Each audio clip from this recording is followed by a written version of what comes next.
الحمد لله نحمده ونصلي على رسوله الكريم اما بعد فاعوذ بالله من الشيطان الرجيم بسم الله الرحمن الرحيم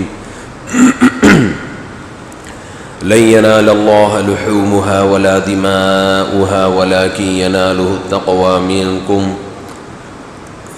وقال النبي صلى الله عليه وسلم من وجد سعة لأن يضحي فلم يضحي فلا يقربن مصلانا وقال النبي صلى الله عليه وسلم الكيس من دان نفسه وعمل لما بعد الموت. قرآن مجید کی آیت اور رسول اللہ صلی اللہ علیہ وسلم کی حدیث پڑھی ہے. اللہ تعالیٰ سے دعا ہے اللہ تعالیٰ صحیح طرح سے بات کہنے کی، سننے کی، سمجھنے کی اور پھر عمل کی توفیق عطا فرمائے. بقرعید کی آمد ہے. گلیوں میں آپ کو جانور نظر آ رہے ہیں، منڈیاں بھری ہوئی ہیں، 2 دانت 4 دانت 6 دانت، سینگوں کی گھسائی کا کام عروج پر ہے.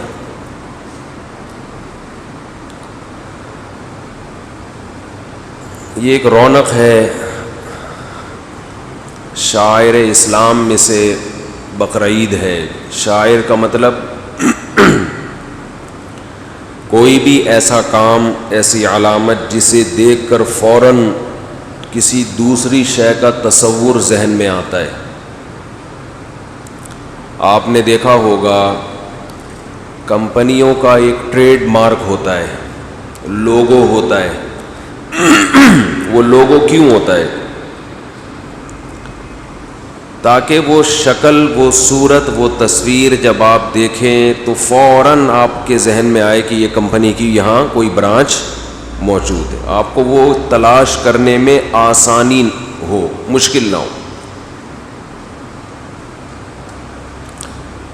جب ہم پیٹرول ڈلوانے کے لیے جاتے ہیں، پیٹرول کو اردو میں پیٹرول ہی کہتے ہیں، انگلش میں پیٹرول کہتے ہیں، تو لوگ کہتے ہیں پیٹرول نہیں ہوتا پیٹرول ہوتا ہے. اردو میں پیٹرول ہی ہوتا ہے. ہر زبان نا کسی بھی لفظ کو جب گود لیتی ہے تو وہ اپنے حساب سے کانٹ چھانٹ کر کے لیتی ہے. وہ اپنے لب و لہجے میں ڈھالتی ہے اس کو.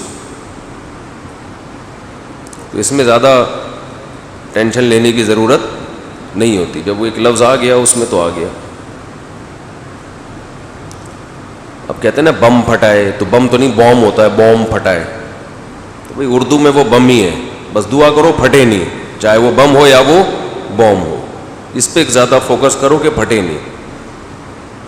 کوئی بم کو بوم کو بم کہہ رہا ہے تو بھی چلتا ہے. تو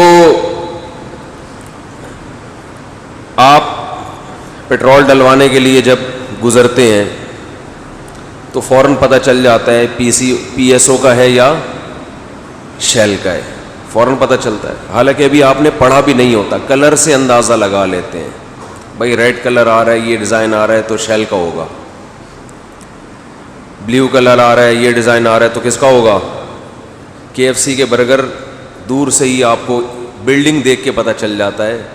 وہ بندہ کھڑا ہوا بتا نہیں رہا ہوتا کہ یہ KFC کا ہے. میکڈونلڈ کے اپنا ایک لوگو ہوتا ہے. تو ہر مذہب کا بھی ایک شعار ہوتا ہے، خاص علامت ہوتی ہے جسے دیکھ کے فوراً پتہ چلتا ہے کہ یہ اس مذہب کا ماننے والا ہے. اور شعار ایک نہیں ہوتا، بہت سارے بھی ہوتے ہیں. یہ بھی علامت ہے، یہ بھی علامت ہے، یہ بھی علامت ہے. پہلے زمانے میں جتنے بھی عیسائی ہیں اپنے گلے میں صلیب کا نشان لازمی لٹکاتے تھے. یہ جو صلیب ہے، کراس ہے، اسے دیکھ کے اندازہ ہوتا تھا یہ عیسائی ہے. اب نہیں لٹکاتے، اب لبرل ہو گئے ہیں. جیسے ہمارے بہت سے مسلمان اب لبرل ہو گئے ہیں، وہ کہتے ہیں چلتا ہے.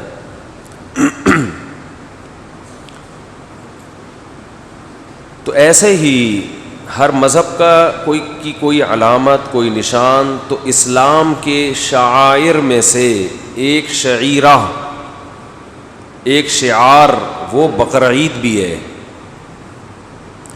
کہ کہ مسلمان جب عید الاضحیٰ آنے والی ہوتی ہے، ذی الحجہ کی 10 تاریخ آنے والی ہوتی ہے، تو مسلمان جانور ذبح کرنے کے لیے اللہ کے ہاں قربانی پیش کرنے کے لیے تیار ہو جاتے ہیں۔ یہ عبادت دنیا کے کسی اور مذہب میں اس طرح سے نہیں ہے،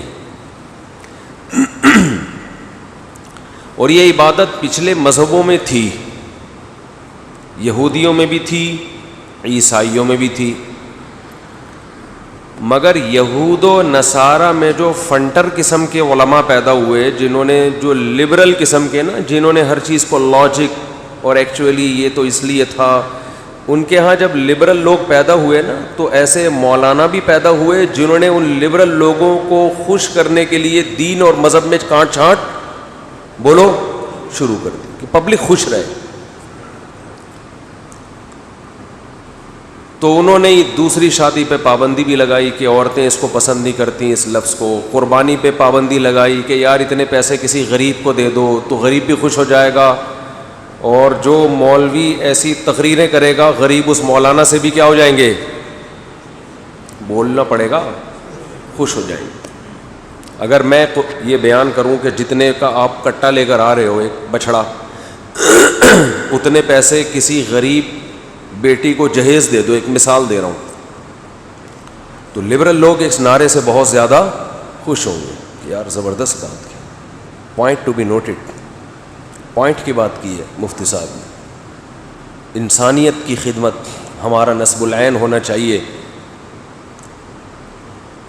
تو لاجک لاجک لاجک ہر چیز کی وہ تلاش کر کر کے دین اور مذہب کا کیا کر دیا انہوں نے، بیڑا غرق کر دیا۔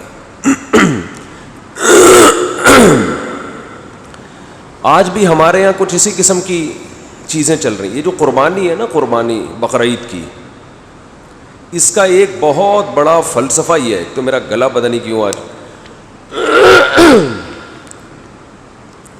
نہیں، پانی سے اس کا کوئی تعلق نہیں ہے، یہ پراٹھے کا مسئلہ ہے، مسئلہ سارا کہاں ہے، پراٹھے چھوڑنے پڑیں گے، تیل والی چیزیں چھوڑنی پڑیں گی، نہیں پراٹھوں سے کہاں ٹھیک ہوتا ہے، گھی کیا، پراٹھا گھی کے بغیر پھر پراٹھا تھوڑی ہوگا وہ، یہ ایسا ہی ہے جیسے ایک صاحب کہہ رہے تھے ٹی وی میں اگر تصویر نہ ہو تو پھر حلال ہے، دیکھیے بڑے مفتی ہیں، میں نے خود سنا ان سے، کہہ رہے ہیں اگر ٹی وی میں تصویر نہ ہو تو پھر کیا ہے وہ پھر ٹی وی تھوڑی، پھر تو ریڈیو اتنا بڑا ریڈیو بن جائے گا، پھر وہ تو ویسے ہی حرام ہو جائے گا کہ ریڈیو اتنا بڑا کیوں ہے۔ تو ایسا ہی ہے پراٹھا گھی یا تیل کے بغیر، تو ایسے ہے کہ آپ یہ تو کوئی بھی نہیں آئے گا، ایسی باتیں کریں گے تو کوئی بھی نہیں آئے گا۔ دکان پہ لکھ کے لگا دیں ہمارے ہاں بغیر گھی کے پراٹھے دستیاب ہیں۔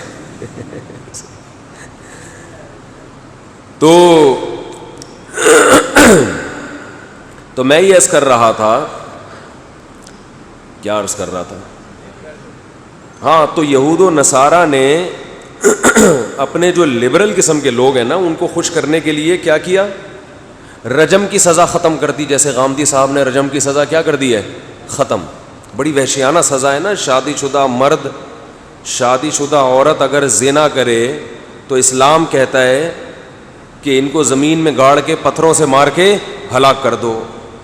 اب یہ چیز انسان ذہنی طور پر اس سزا کو قبول نہیں کرتا، خاص طور پہ جس نے یہ جرم کر لیا وہ تو کبھی بھی نہیں مانے گا کہ یار یہ کیا ہو رہا ہے، ویسے ہی گردن اڑا دو بھائی اگر مارنا ہے، کیا خیال ہے۔ بلکہ لبرل لوگ کہیں گے کچھ بھی نہیں کرو، 50 روپے جرمانہ دے کے کیس ختم کرو، کیونکہ ان کی نظر میں یہ جرم اللہ کا جرم ہے نا، تو اللہ کے جرم کی کوئی برائی ان کے دلوں میں ہے نہیں، ان کے یہ صرف انسانوں کے حقوق جانتے ہیں، خدا کا مخلوق پر کیا حق ہے یہ ان کی ڈکشنری میں ہے ہی نہیں۔ تو یہود و نصارہ نے بھی یہ حرکتیں کی ہیں، اور نبی صلی اللہ علیہ وسلم نے فرمایا لَتَتَّبِعُنَّ سُنَنَ الَّذِينَ مِن قَبْلِكُمْ، میری امت بھی پچھلے لوگوں کو فالو کرے گی، یعنی اس امت میں بھی ایسے علماء پیدا ہوں گے جو وہی حرکتیں کریں گے جو کنہوں نے کی ہیں، یہود و نصارہ نے۔ فرق یہ ہے کہ یہود و نصارہ میں سارے غلط ہو گئے تھے، جبکہ نبی نے یہ خوشخبری دی ہے کہ میری امت گمراہی پہ جمع نہیں ہو سکتی. اس میں دونوں چیزیں چلیں گی, اہل حق بھی اور اہل باطل بھی. سارے اہل باطل نہیں ہو سکتے. اگر کوئی ایسا دین پیش کر رہا ہے جس سے یہ تصور آ رہا ہے کہ یہ سارے غلط تھے اور میں صحیح ہوں, تو اس کا مطلب یہ 100% غلط ہے, کیونکہ سارے غلط نہیں ہو سکتے. بلکہ نبی کی حدیث کا مفہوم ہے ظاہرین علی الحق, ایک جماعت حق پر غالب رہے گی, یعنی وہ چھوٹی جماعت نہیں ہوگی بلکہ بہت بڑی جماعت ہوگی. تو یہود و نصارہ نے کیا گڑبڑ کی؟ دوسری شادی پہ پابندی لگائی. عورتیں اس ٹاپک سے کیا ہوتی ہیں؟ بولو, ناراض. پہلی بیوی کے آنسو دیکھے انہوں نے ترس آتا ہے, یار اس بیچاری کا کیا قصور, انہوں نے ختم. حالانکہ ان کے مذہب میں 4 سے زیادہ کی اجازت تھی, تو انہوں نے 4 کی کو بھی نہیں رکھا. انہوں نے کہا یار یہ تو عورت بیچاری روتی ہے, سالوں کو تکلیف, سسر کو تکلیف, چھوڑا یار یہ ختم. قربانی کا فلسفہ انہوں نے کیا کر دیا کہ کیا جانور کٹ رہا ہے بھائی, تڑپ رہا ہے, ٹانگیں مار رہا ہے, خون نکل رہا ہے, یہ عجیب بھیانک والا منظر, اف. تو بہتر نہیں ہے یہ پیسے کسی مسکین کو دے دو, غریب کو دے دو, ٹرسٹ کو دے دو. تو آہستہ آہستہ نا تبدیلیاں ہوتے ہوتے ہوتے نماز روزہ بھی مارکیٹ سے کیا ہو گئے, شارٹ. اب پتہ ہی نہیں ان کا رمضان کب آتا ہے کب جاتا ہے, کوئی پتہ چلتا ہے عیسائیوں کے. حالانکہ قرآن تو کہہ رہا ہے کہ تم پہ روزے ایسے فرض ہیں جیسے پچھلی امتوں پہ فرض تھے. لیکن اس امت کے علماء نے ایک کام بڑا شاندار کیا, اور یہ آج نہیں, یہ 1000 سال پہلے کر لیا. اس دین کو تحریف سے بچانے کے لیے اس امت نے یہ کام کیا کہ صدیوں پہلے فقہا نے جو ریسرچ اور تحقیق کر کے کتابوں میں لکھ دی, قرآن و سنت کی جو تحقیق, اور وہ پوری امت نے اس کو قبول کیا. تو اس امت کے اکثر علماء نے فتویٰ دیا کہ اب انہی میں سے کسی ایک تحقیق پر عمل کیا جائے گا, مزید کوئی 5ویں تحقیق کرنے کی اجازت نہیں ہے, تاکہ تحقیق کے نام پہ لوگ قرآن و سنت سے دور نہ ہو جائیں. سمجھ میں آ رہی ہے بات کہ نہیں آ رہی ہے؟ ان میں سب سے پہلے جو ریسرچ کا کام تھا, تحقیق کا کام, وہ عبداللہ بن مسعود رضی اللہ تعالی عنہ کے شاگرد, ان کے شاگرد ابراہیم نخعی, ان کے شاگرد حماد, ان کے شاگرد امام ابو حنیفہ نے شروع کیا. باقاعدہ فقہ کو ریٹن فارم میں لانا, بولو بھائی, شروع کیا کہ قرآن و حدیث کی ریسرچ کو ابھی کیا کرنا چاہیے, کتابی شکل میں بند. مسائل کو ترتیب سے لکھ لینا چاہیے, یہ حلال ہے, یہ حرام ہے, یہ جائز ہے, یہ کیا ہے, یہ ناجائز. وضو کے احکام, نماز کے احکام, زکوٰۃ کے احکام, حج کے احکام, روزے کے احکام, غنیمت کے احکام, نکاح کے احکام, طلاق کے احکام, وراثت کے احکام, کتاب الحدود, سزاؤں کے احکام, ریاستی قوانین, یہ تمام چیزیں فقہ کی کتابوں میں کیا ہو گئیں, ریٹن فارم میں لے آئے. یہی کام امام شافعی نے بھی کیا جو امام ابو حنیفہ کے شاگرد تھے. یہی کام امام مالک نے بھی کیا. یہی کام امام احمد ابن حنبل نے بھی کیا. اور بھی فقہا نے یہ کام کیا, مگر امت نے ان چاروں کو جس طرح سے قبول کیا کسی اور کو یہ مقبولیت نہیں ملی, کیونکہ ان کے دلائل بڑے وزنی اور جاندار تھے. تو جب یہ 4 فقہ وجود میں آئے, ان میں کچھ مسائل میں اختلاف بھی تھا, اتفاق بھی تھا.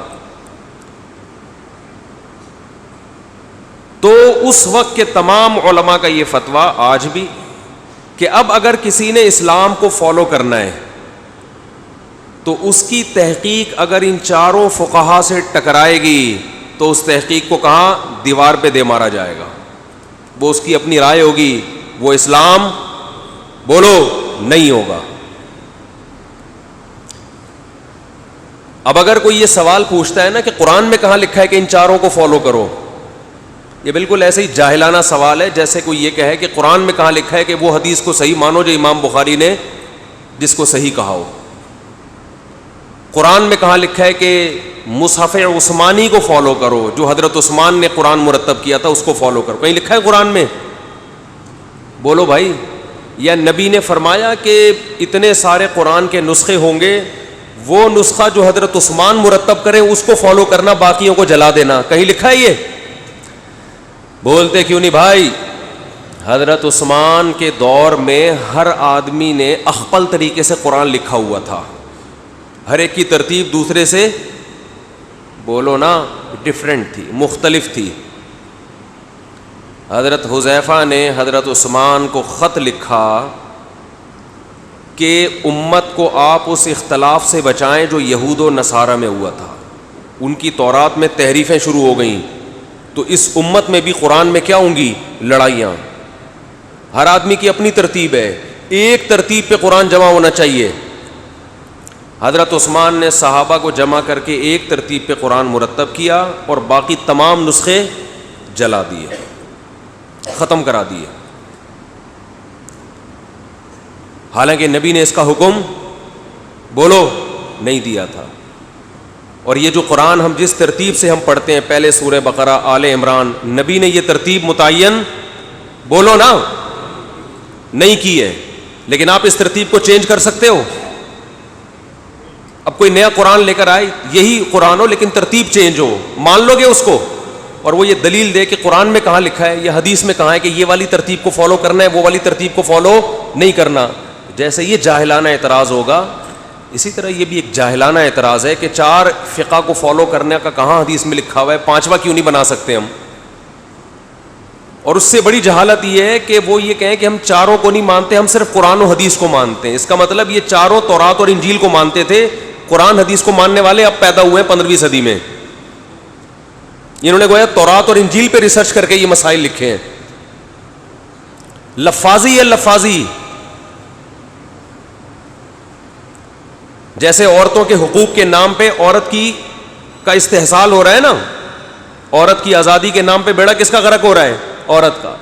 ایسے ہی قرآن و حدیث کی تحقیق کا نام پیش کیا جا رہا ہے, بیڑا قرآن و حدیث کا غرق کیا جا رہا ہے.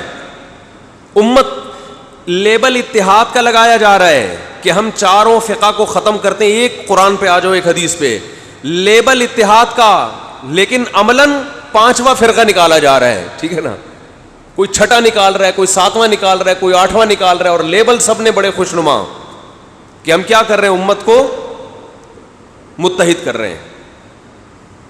یہ ایسا ہی ہے جیسے کوئی کہے کہ میں قرآن لکھوں گا اور ایک کتاب میں جمع نہیں کروں گا اس کو, میں بقرہ سورہ الگ, سورہ بقرہ الگ ہوگی صحیفوں پہ جیسے چمڑوں پہ ہوا کرتی تھی نا, اور اس طرح سے اب قرآن چھپے گا.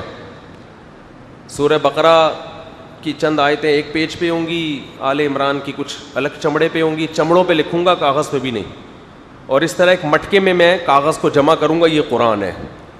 اسے کوئی کہے بھائی یہ کون سا طریقہ؟ کہہ رہے ہیں نبی کے دور میں ایسا ہی ہوا کرتا تھا.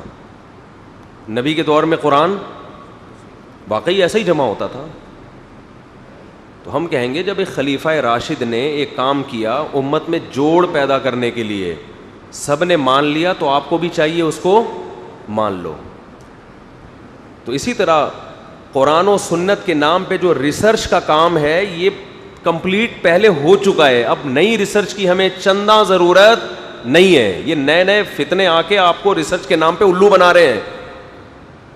3 طلاقوں کا 3 ہونا یا 1 ہے یا 3 ہے, یہ ریسرچ آج سے 1200-1300 سال پہلے, 1400 سال پہلے کمپلیٹ ہو چکی ہے. پوری امت کا اجماع ہے کہ 3 ہوتی ہیں.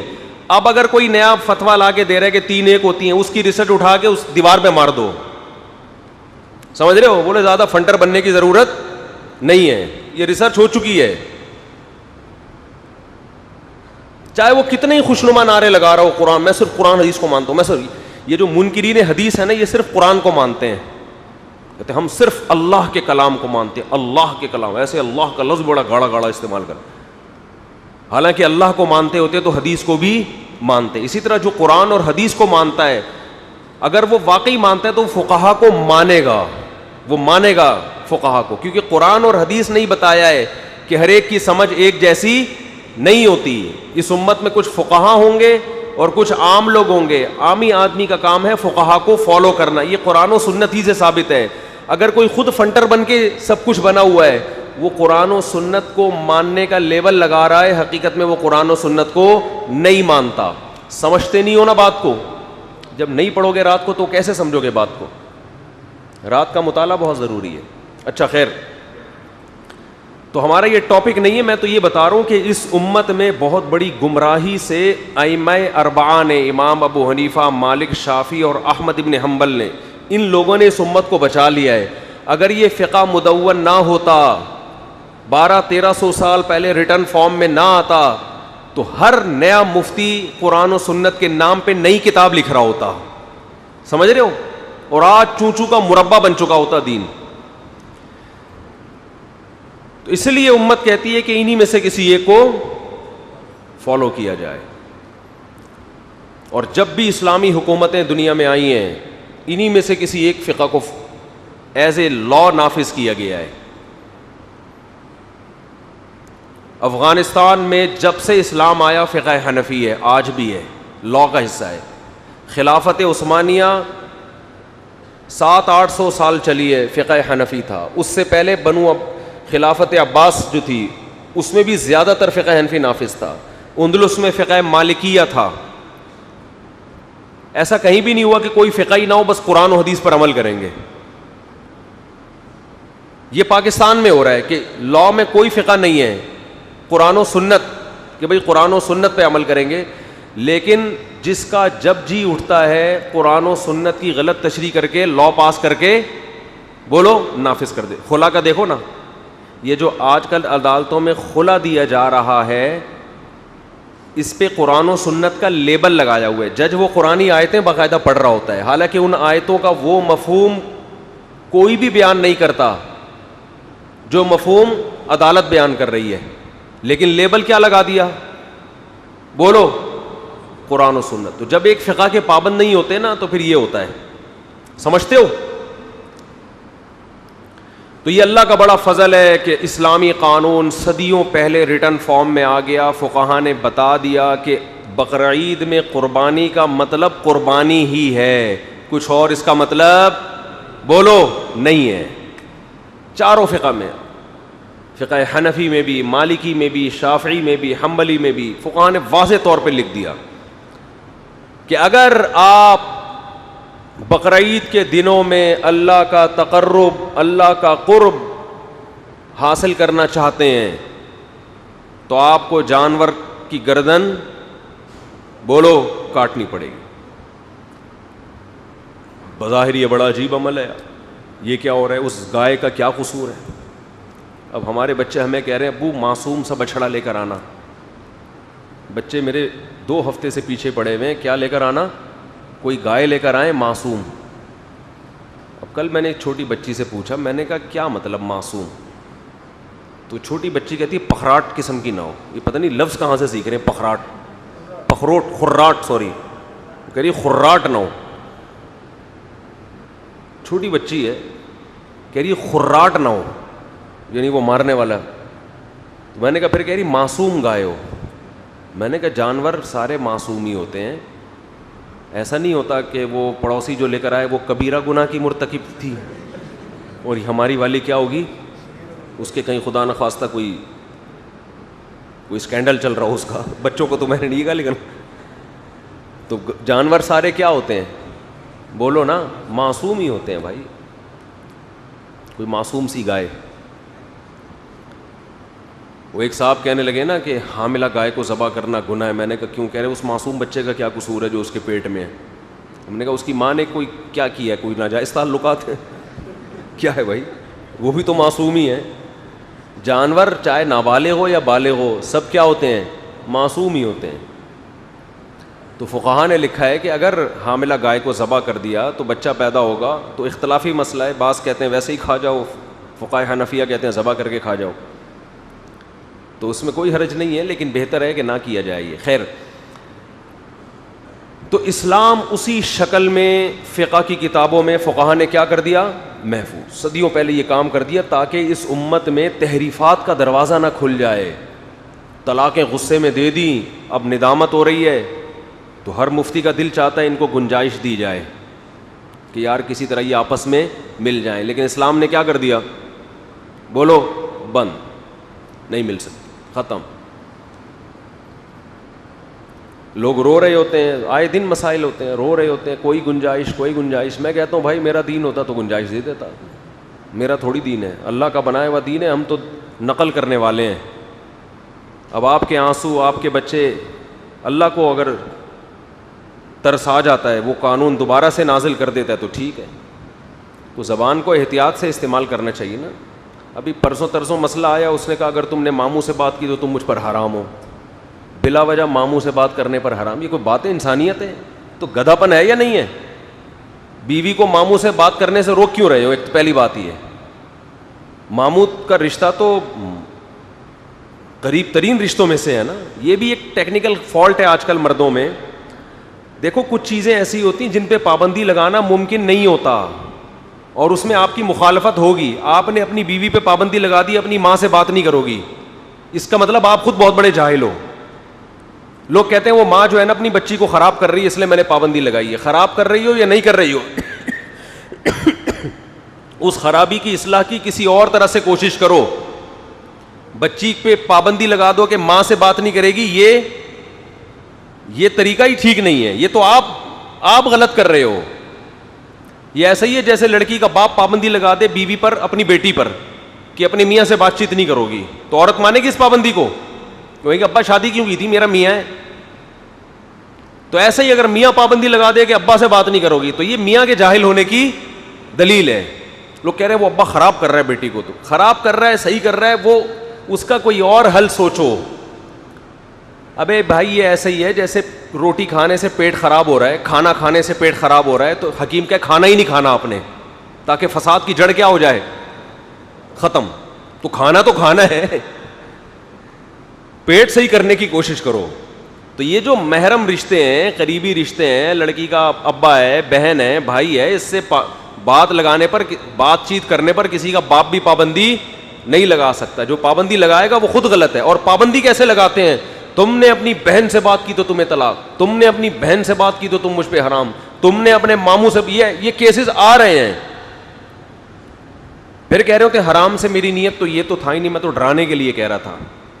مطلب تو طلاق ہی ہوتا ہے. بیوی جب حرام طلاق ہوتی ہے تو ہی تو حرام ہوتی ہے نا. پھر جب مفتی فتویٰ دیتا ہے کہ ماموں سے بات بیوی نے کی ہے تو بیوی آپ پہ کیا ہو گئی, حرام, تو کہہ رہے وہ تو میں نے الفاظ واپس لے لیے تھے. طلاق کے الفاظ میں ریورس گیئر بولو نہیں, نکاح اور طلاق میں ریورس گیئر نہیں ہے. ورنہ جتنے میاں آج بیٹھے ہوئے ہیں نا, نکاح میں جو انہوں نے قبول کیا تھا وہ سارے واپس لے لیں. کیا خیال ہے؟ جتنے بیٹھے ہوئے ہیں سب کیا کہیں گے, بیگم سے جا کے ہم نے جو قبولا تھا ہم نے کیا کر لیا, بیگم غلطی سے قبولا تھا, میں نہیں قبول رہا. ٹھیک ایسا ہی ہوگا نا. جس دن وہ زیادہ خرچہ کرائے گی, آج بھائی یہ لے آؤ, آج مجھے پیزا کھانا ہے, میاں کو غصہ آیا, کہہ رہے میں طلاق تو نہیں دے رہا, کیونکہ طلاق کے تو بڑے فسادات ہیں, میں نے جو قاضی کے سامنے قبولا تھا وہ قبولا میں نے واپس لے لیا, تو بڑے مزے آ جاتے. کیا خیال ہے بھائی؟ اب بچوں کا کیا ہوگا واپس اگر لے لیا آپ نے؟ بچے کہیں گے ابا آپ نے تو قبولے کو واپس لے لیا, اب ہم کہاں جائیں گے؟ تو اسلام نے نکاح اور طلاق میں ریورس گیئر بولو نہیں رکھا. آپ نے کسی عورت کو طلاق دی, اب وہ کہیں اور شادی کر رہی ہے, آپ محفل میں پہنچ گئے, بھائی میں طلاق کو کیا کر رہا ہوں, واپس لے رہا ہوں. چل بھائی وہ بیچارہ نیا والا بیٹھا ہوا ہے, وہ کہہ رہا اچھا بھائی تم نے واپس لے لیا تو اب کیا کر. تو طلاق میں ریورس گیئر بولو نا بھائی نہیں ہے. تو منہ سے نکالنے سے پہلے کہہ رہے تو منہ سے نکل گئی ہے, لوگ یہ بھی کہہ رہے ہوتے میرے منہ سے نکل گئی ہے. کانوں سے نہیں نکلتی طلاق, ناک سے نہیں نکلتی طلاق. جب بھی نکلے گی یا تو قلم سے نکلے گی یا منہ سے نکلے گی. اور یہ بھی ڈرامے بہت ہو رہے ہیں, طلاق نامہ لکھا ہوا ہے, سامنے رکھا ہوا ہے, اس پہ سگنیچر کر کے کہتے ہیں میری نیت نہیں تھی طلاق دینے کی. ابے بھائی سامنے لکھا ہوا ہے طلاق نامہ ہے, نیچے 3 طلاقیں لکھی ہوئی ہیں, تو سائن کر رہا ہے اور کہہ رہا ہے کہ میری نیت, تو کیا تھا پھر یہ؟ کہنے مجھے تو پتہ ہی نہیں تھا کیا لکھا ہوا ہے. تو پھر کیوں کوئی بھی کاغذ لائے گا کبھی سائن کرو گے؟ پہلے بندہ پوچھتا ہے نا کہ یہ کیا لکھا ہوا ہے. لیکن تحریف کے دروازے کھل رہے ہیں آپ کو ایسے. مفتی مارکیٹ میں اب ہول سیل کے حساب سے نظر آئیں گے. ایک مصر کے مفتی صاحب ہیں, بڑے مشہور ہیں, انہوں نے فتویٰ دیا. ایک آدمی نے کہا میں نے غصے میں دیے اور میں نہیں چاہتا تھا. انہوں نے کہا کوئی بات نہیں, اللہ تو میاں بیوی کو ایک جان دیکھنا چاہتے ہیں, اور حدیث میں آتا ہے کہ نبی صلی اللہ علیہ وسلم جب دو کاموں کے درمیان مبتلا ہوتے تھے, ایک مشکل اور ایک آسان, تو ہمیشہ آسان کو ترجیح دیتے تھے. تو بعض علماء کہتے ہیں طلاق ہو گئی لیکن ہم آسان کام کو ترجیح دیں گے. نہیں ہوئی. اس میں کیا ہے؟ یہ ہے وہ فلسفہ, یہ ہے وہ فنڈر گیری کہ آپ نے, اللہ چاہتے ہیں کہ میاں بیوی اکٹھے ہی رہیں, طلاق کو اچھا نہیں سمجھا گیا, لیکن 3 طلاقوں کے بعد بھی اللہ چاہتے ہیں, ایسا کہیں نہیں لکھا ہوا. اللہ جب تک چاہتے ہیں جب تک زبان سے یہ الفاظ نہ نکالو, اور اللہ یہ بھی چاہتے ہیں کہ نہ نکالو یہ الفاظ زبان سے. جب آپ نے نکال دیے تو اب سزا ملے گی. تو ہم اپنے باپ داداؤں کو دیکھتے تھے یار, اپنے گھروں میں ہم نے خاندانوں میں بڑوں کو دیکھا ہے, 1000 لڑائیاں ہوئی, سب کچھ ہوا, مگر یہ لفظ زبان سے نہیں نکالتے تھے. آج پتہ نہیں ڈپریشن کے مریض ہیں, یہ کیا کھا رہے ہیں, بات بات پہ طلاق کی دھمکیاں. اور عورتیں بھی ایسے ہی ہیں, ذرا سا جھگڑا ہوا مجھے طلاق چاہیے, مجھے کیا چاہیے, میں نہیں رہ سکتی تمہارے ساتھ, مجھے کیا چاہیے, طلاق چاہیے. پھر وہ نکال دیتا تو کہتے مجھے تو نہیں چاہیے تھی, میں تو ویسے ہی کہہ رہی تھی. تو یہ جو دور ہے نا دور, اس میں عدم برداشت کو ایک کمال کی چیز سمجھا جاتا ہے. کیا سمجھا جاتا ہے؟ بولو. کمال, کہ مجھے برداشت ہی نہیں ہوتا, یہ بہت بڑا. حالانکہ انسان کی جو صفت ہے وہ اس میں برداشت ہو, غصے میں زبان پہ کنٹرول کرے. نبی نے فرمایا پہلوان وہ نہیں ہے جو رنگ میں کسی کو پچھاڑ دے, پہلوان وہ ہے یملک نفسہ عند الغضب, جو غصے میں اپنے آپ کو کنٹرول کرے, قابو کرے. لیکن آج نوجوانوں کے ڈائلاگ سنیں آپ, دوستوں میں کیا کہہ رہے ہوتے ہیں, ابے میرا تو تجھے پتا ہے جب مجھے غصہ آتا تو میرا تو دماغ کام ہی نہیں کرتا, تجھے پتا ہے نا. یہ شو مار رہے, فلمیں دیکھ دیکھ کے نا, ڈرامے دیکھ دیکھ کے, یہ کلچر ہے. ابے تجھے پتا ہے جب مجھے غصہ آتا ہے تو تجھے پتا ہے پھر اپن کی کھوپڑی کام نہیں کرتی ہے, پھر تو میں مطلب باپ کو دیکھتا ہوں نہ ماں کو دیکھتا ہوں. وہ بھی کہتا ہے یار ماشاء اللہ یار کیا اللہ نے. تو یہ کمال کی بات نہیں, یہ گدھا ہونے کی علامت ہے. یہ اس کی علامت ہے کہ آپ کیا ہیں, گدھے ہیں. ایک دم لگوا لیں آپ کہیں سے جا کے. وہ ڈاروین نے جو کہا تھا نا بندر کی دم تھی وہ شارٹ ہو گئی ہے, ڈاروین سے پوچھیں ایک آدھ دم اگر کہیں پڑی ہوئی ہو. وہ بندر سے انسان بنے ہیں نا, تو دم غائب ہو گئی, نہ دم دے رہے ہیں نہ دم کے پیسے دے رہے ہیں سائنسدان. تو وہ ان سے کہیں اگر کہیں سے وہ دم نظر آئے تو ہمارے محلے میں ایک آدمی ہے جو غصے میں کیا ہو جاتا ہے, اس کی کھوپڑی کام نہیں کرتی, اس کے لگا دو. گدھا اسی طرح چیختا ہے.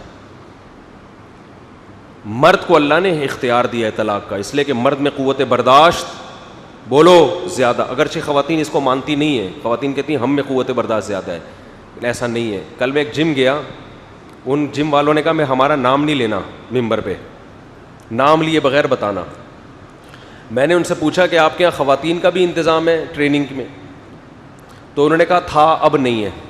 یعنی خواتین کے لیے انہوں نے پردے میں دن کے وقت میں الگ انتظام رکھا ہوا تھا کہ جس میں صرف خواتین ایکسرسائز کے لیے جو جم میں جاتی ہیں. آج کل بہت حد تک خواتین کے لیے بھی ایکسرسائز ضروری ہوگی, کیونکہ گھر بہت چھوٹے چھوٹے ہو گئے ہیں, چلنا پھرنا اور سارے کام مشینیں کر رہی ہیں. ہماری مائیں تو سل پہ پیس رہی ہوتی تھی نا, آٹے گوندھ رہی ہوتی تھیں, اور بہت محنت والی زندگی تھی پہلے عورتوں کی. اب تو کوئی بچے کو جو معذرت کے ساتھ ہگائی متائی کا کام پیمپر نے اپنے ذمہ لے لیا ہے. تھوڑی سی نامناسب الفاظ ہے, پیمپر کیا کر رہا ہے وہ بچے کی, وہ سارا ٹینشن پیمپر نے اٹھا لی. آدھا دن بچہ اسکول میں, اس کے بعد ویڈیو گیم لگا کے دے دو اس کو, کمپیوٹر پہ بٹھا دو, کمپیوٹر پال لیتا ہے. شام کو قاری صاحب آ جاتے ہیں, تو ماں بچوں کو پالنے کی ٹینشن بھی کیا ہو گئی, ختم. تو اب گھر میں کام کاج رہے نہیں ہیں, تو اب ضروری ہے کہ کچھ ایکٹیویٹیز ایسی عورتوں کی ہوں کہ وہ دھماکے سے پھٹے نہیں. کیونکہ کھانے کی اسپیڈ ہماری خواتین کی وہی ہے جو پہلے زمانے میں ہوا, بلکہ ڈبل ہو گئی ہے. اور کھانوں میں بھی پیزے برگر آ گئے, جسے کھا کے آدمی ویسے ہی برگر بن جاتا ہے, گول ہو جاتا ہے. تو اب اگر وہ ایکسرسائز کا حساب کتاب نہیں ہوگا تو صحت کا کیا ہوگا؟ بیڑا غرق ہوگا، جو ہو رہا ہے مردوں کا بھی عورتوں کا بھی. تو میں نے ویسے ہی ان سے پوچھا، میں نے کہا یار کوئی خواتین کے لیے انتظام ہے؟ وہ تو انہوں نے کہا کہ تھا، اب نہیں. کیوں؟ کہہ رہے ہیں لڑتی بہت تھی. یہ ان کے الفاظ ہیں بھائی، میں نہیں کہہ رہا. کہہ رہے جیسے یہاں مرد سارے ایکسرسائز کر رہے ہیں نا، جیسے ایک آدمی یہ وہ ڈنٹ پیل رہا ہے ادھر بیٹھ کے، وہ مشین ابھی خالی نہیں، دوسرا ویٹ کر لے گا تھوڑی دیر کہ یار چلو میں کچھ اور کر لوں، جب یہ فارغ ہو گئی مشین تو میں. کہہ رہے خواتین کیا کر رہی تھیں؟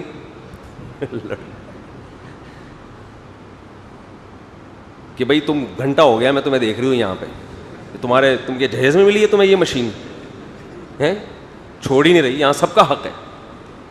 تو کہہ رہے وہ اتنی لڑائیاں ہوئی کہ ہم نے انتظام ہی ختم کر دیا. تو میں نے کہا آپ کے یہاں ہوا ہوگا، کراچی میں جم ایسے بہت سے چل رہے ہیں جو صرف کس کے لیے ہیں؟ خواتین کے لیے. انہوں نے کہا جتنے بھی چل رہے ہیں سب میں یہی ٹینشن ہے، جا کے تحقیق کر لو. لیکن انہوں نے کہا میرا نام ظاہر نہیں کرنا. وہ پٹیں گے، اپنی بیوی سے پٹیں گے، مجھے پتا ہے، اس وجہ سے نام ظاہر کرنے سے منع کر رہے ہیں. تو خواتین کو کنٹرول کرنے کے لیے اللہ نے آدمیوں کو پیدا کیا ہے. ٹھیک ہے نا؟ اگر اللہ نے حضرت آدم کو پہلے لے کر آئے ہیں، اما ہوا کو بعد میں، پہلے عورت کو لانے سے پہلے مرد کا انتظام کیا گیا ہے جو اس پہ کنٹرول کرے گا. اچھا انہوں نے کہا جہاں مخلوط ماحول ہے نا، مرد اور عورتیں اکٹھے جم میں ہوتے ہیں، وہاں یہ پھڈے نہیں ہوتے. شاید وہاں شرم کی وجہ سے یا کوئی وجہ ہوگی، لیکن وہ تو ظاہر ایک بےہودہ ماحول ہے، وہ تو ناجائز ہے بالکل. تو اللہ میاں نے پہلے آدم کو پیدا کیا، اس کے بعد ہوا کو. اما ہوا کو اکیلے پیدا نہیں کیا، پہلے ان کو کنٹرول کرنے کے لیے کس کو پیدا کیا ہے؟ بولو، آدم کو. تو یہ جو سینٹ میں بل پاس ہوا ہے نا، جس میں یہ کہ مرد بیوی کو آنکھیں نہیں دکھا سکتا، بچوں کو آنکھیں نہیں دکھا سکتا، تو یہ بھی کنٹرول سے باہر کرنے کے لیے. ٹھیک ہے نا؟ 2 ٹکے کی حیثیت نہیں رہتی اس آدمی کی گھر میں، جو گھر میں ماتحتوں پہ سختی کرنے کی اتھارٹی ختم ہو جائے، وہ آدمی گھر میں 2 ٹکے کا نہیں ہے. اللہ جزائے خیر دے خلیل الرحمان قمر صاحب کو، جنہوں نے وہ میرا جسم میری مرضی والی خاتون کو سنائی تھی نا کھری کھری. یہ جو سینٹ میں بل پاس ہوا ہے اس کو میں سلام کروں گا. خلیل الرحمان کا کل میں نے کلپ دیکھا، ایسا طبیعت سے دھویا ہے انہوں نے کہا کہ یہ قانون جو ہے نا کہ نہ آپ بچوں پہ سختی کر سکتے ہیں نہ بیوی پہ سختی کر سکتے ہیں، یہ قانون ان ملکوں کے لیے ہے جہاں جو پیدا ہونے والے بچے وہ ریاست کی پراپرٹی سمجھے جاتے ہیں، ریاست کے ایسٹس ہیں، ان کا آپس میں خاندانی نظام ختم. ریاست کہتی ہے ہمارے بچے ہیں، یہ ماں باپ کے نہیں ہیں، ماں باپ کا کام ہے ان کو پال کے ہمارے حوالے کرنا، اس کے پیسے لے لو ہم سے. اسلام میں بچے ریاست کے نہیں ہوتے، بچے باپ اور ماں کے ہوتے ہیں. ریاست ان بچوں کی ہے، نہ کہ بچے ریاست کے ہیں. بہت مشکل ہے بات سمجھانا. ملک ہمارا ہے، ہم ملک کے نہیں ہیں. انسان پہلے ہے، کنٹری بعد میں ہوتے ہیں. کنٹری اور ملک انسانوں کے لیے بنتے ہیں، نہ کہ انسان ریاستوں کے لیے بنتے ہیں.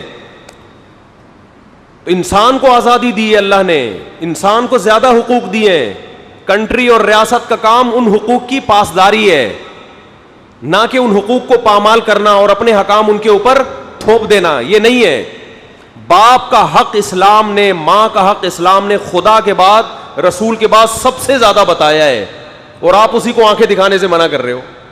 اور میں تو کہہ رہا ہوں خلیل الرحمان قمر صاحب نے ایک اور خاندانی بات کی جو میں ممبر پہ نہیں کر پا رہا تھا، مجھے ڈر لگ رہا تھا اس پہ بڑا ایشو بن جائے گا، لیکن اس بندے نے کر دی. تو مولوی کو تو اس سے زیادہ مضبوط لہجے میں کرنی چاہیے، لیکن انہوں نے جس اسٹائل میں کیا، بڑا خاندانی اسٹائل.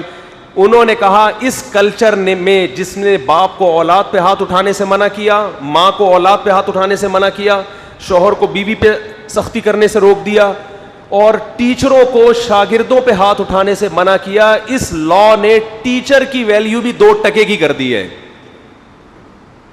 پھر انہوں نے اپنی مثال دی کہ ہم بھی بچپن میں اسکولوں میں اس ٹیچروں سے ہم نے مار کھائی، اور خدا کی قسم میں نے بھی کھائی ہے مار، اور مجھے اس مار کا فائدہ ہوا ہے الحمدللہ. اور کمال کی بات، میں نے اسکول میں ٹیچروں سے مار زیادہ کھائی ہے، مدرسے میں نہیں کھائی. لیکن بدنام کون ہے؟ بولو. مدرسے بدنام ہے.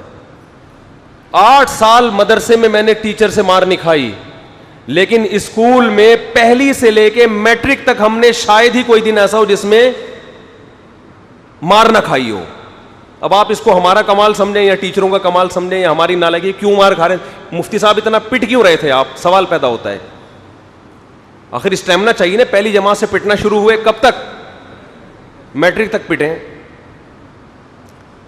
کیوں پٹے یہ میں بتاتا ہوں, یہ میں تھوڑی دیر میں بتاتا ہوں ابھی.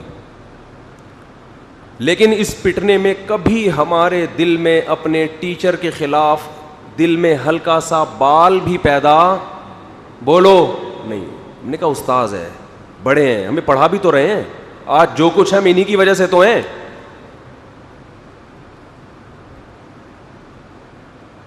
اب وہ آپ کو ذہن میں ہوگا کیوں پٹے مفتی صاحب اتنا کیوں؟ ہم تو آپ کا چینل انسبسکرائب کر رہے ہیں.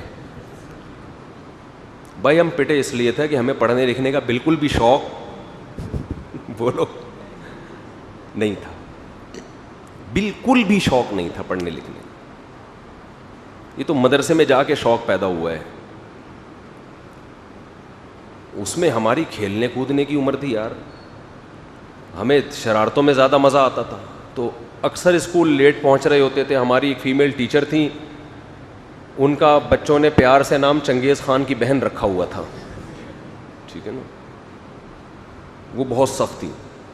ہم بھی ڈھیٹ, گھر سے ٹائم پہ نکلے, پھر درمیان میں گولے گنڈے کھاتے ہوئے ادھر ادھر سے, اسکول بھی بہت دور تھا, بستے میں اتنی کتابیں لٹکا کے جا رہے ہوتے تھے. تو لیٹ پہنچتے تھے تو وہ ڈنڈا لے کے کھڑی ہوتی تھی, ایک ادھر کھا جائے, ایک ادھر کھا جائے, یوں کھائے یوں کھائے, چلو جی. ہم نے کہا چلو 10 منٹ لیٹ میں اگر 4 ڈنڈے مل جائیں کوئی اتنا بڑا مسئلہ نہیں. بیٹھ جاتے تھے. پھر وہ ہمیں ٹیبل یاد کرنے کے لیے دے دے, 2 1 2 2 2 4 2 3 6 2 4 8 2 5. وہ 17 کا پہاڑے پہ آ کے, 17 کے پہاڑا جو تھا نا, 17 کا جو ٹیبل تھا وہاں آ کے ہم الجھ گئے. 17 1 17 17 2 34. یہاں تک تو یاد ہو گیا, تو تیسرے میں اٹک رہے تھے.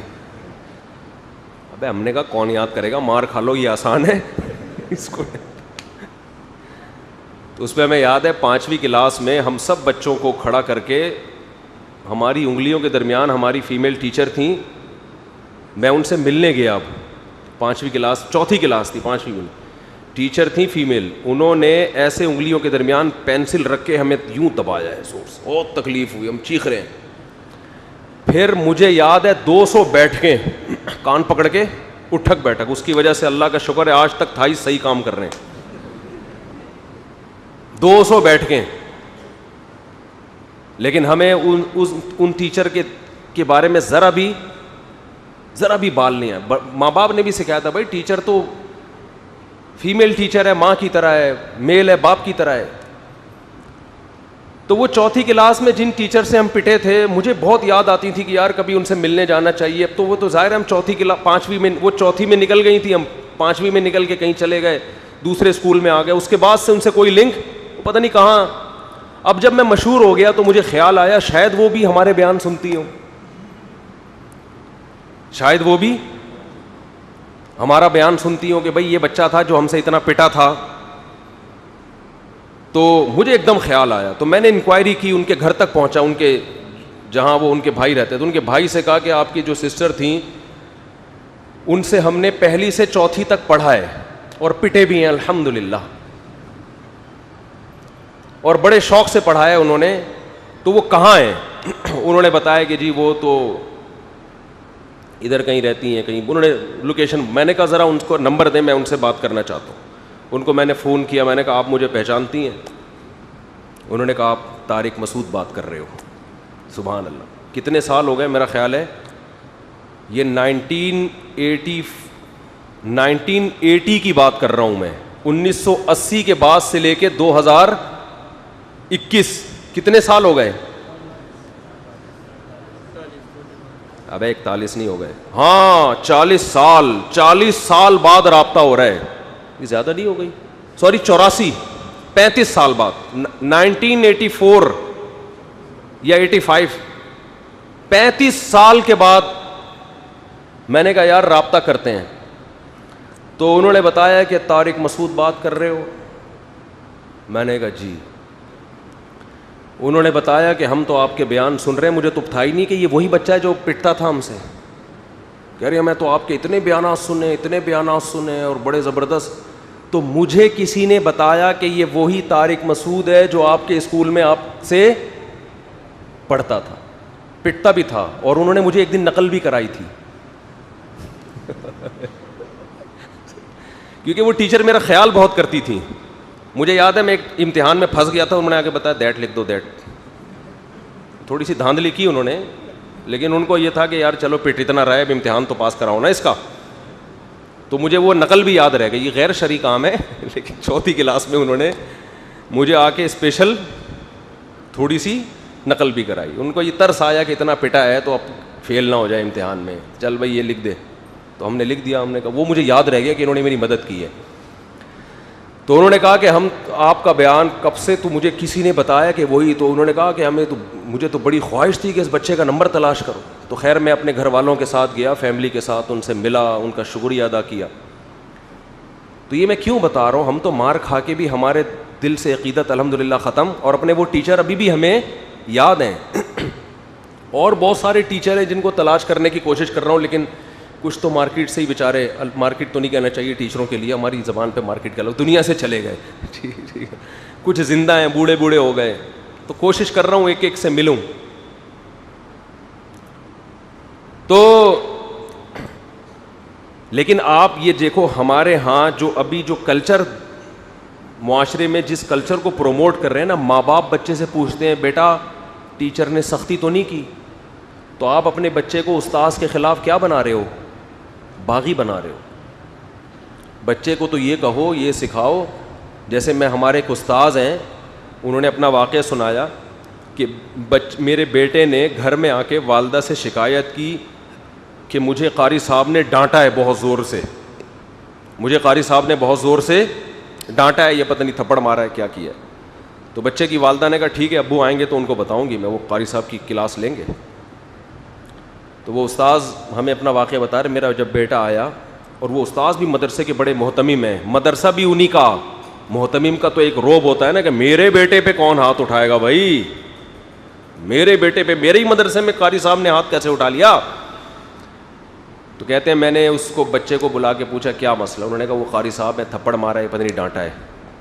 تو میں نے کہا آج تو تم نے اپنے استاذ کی شکایت لگائی, اس کے بعد دوبارہ اگر لگائی نا تو قاری صاحب نے جتنا ایک مارا ہوگا تو 4 میری طرف سے پڑیں گے. ٹھیک ہے نا. میں یہ نہیں کہہ رہا کہ اپنے بچوں کو اور قاری صاحب کو یا ٹیچر کو آزاد چھوڑ دیں, وہ ہڈیاں توڑیں, وہ جو یہ نہیں ہے, یہ تو زیادتی ہے نا. بے تحاشا مار پیٹ سے بچہ بگڑتا ہے, اور یہ ظلم بھی ہے بچے کے اوپر. لیکن اس ظلم سے بچنے کا یہ طریقہ کہ آپ نے ٹیچر کو, شاگرد کو آنکھیں دکھانے پر پابندی لگا دی.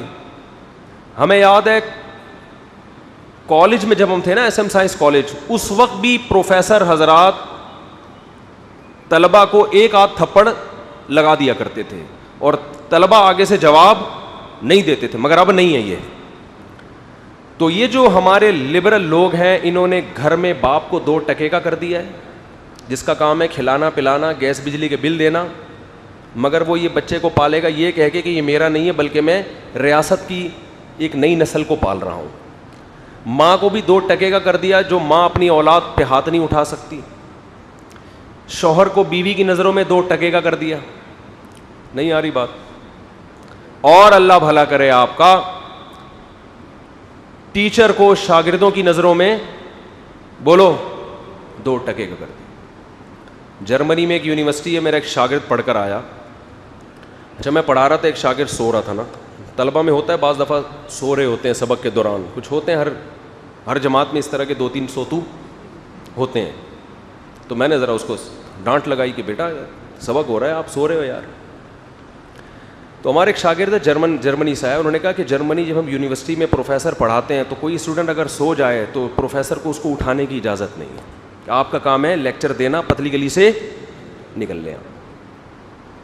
یعنی ایک ملازم ہو گیا نا یہ, جس کا کام ہے اپنی ایک فارمیلٹی پوری کرنا. جو ایک روحانی رشتہ ہوتا ہے استاد شاگرد کے درمیان, باپ بیٹے کے درمیان, ماں بیٹی کے درمیان, میاں بیوی کے درمیان, بھائی ہم تو کہتے ہیں باپ تو دور کی بات, بڑے بھائی سے بھی پٹنا چاہیے چھوٹے بھائی کو کبھی کبھار.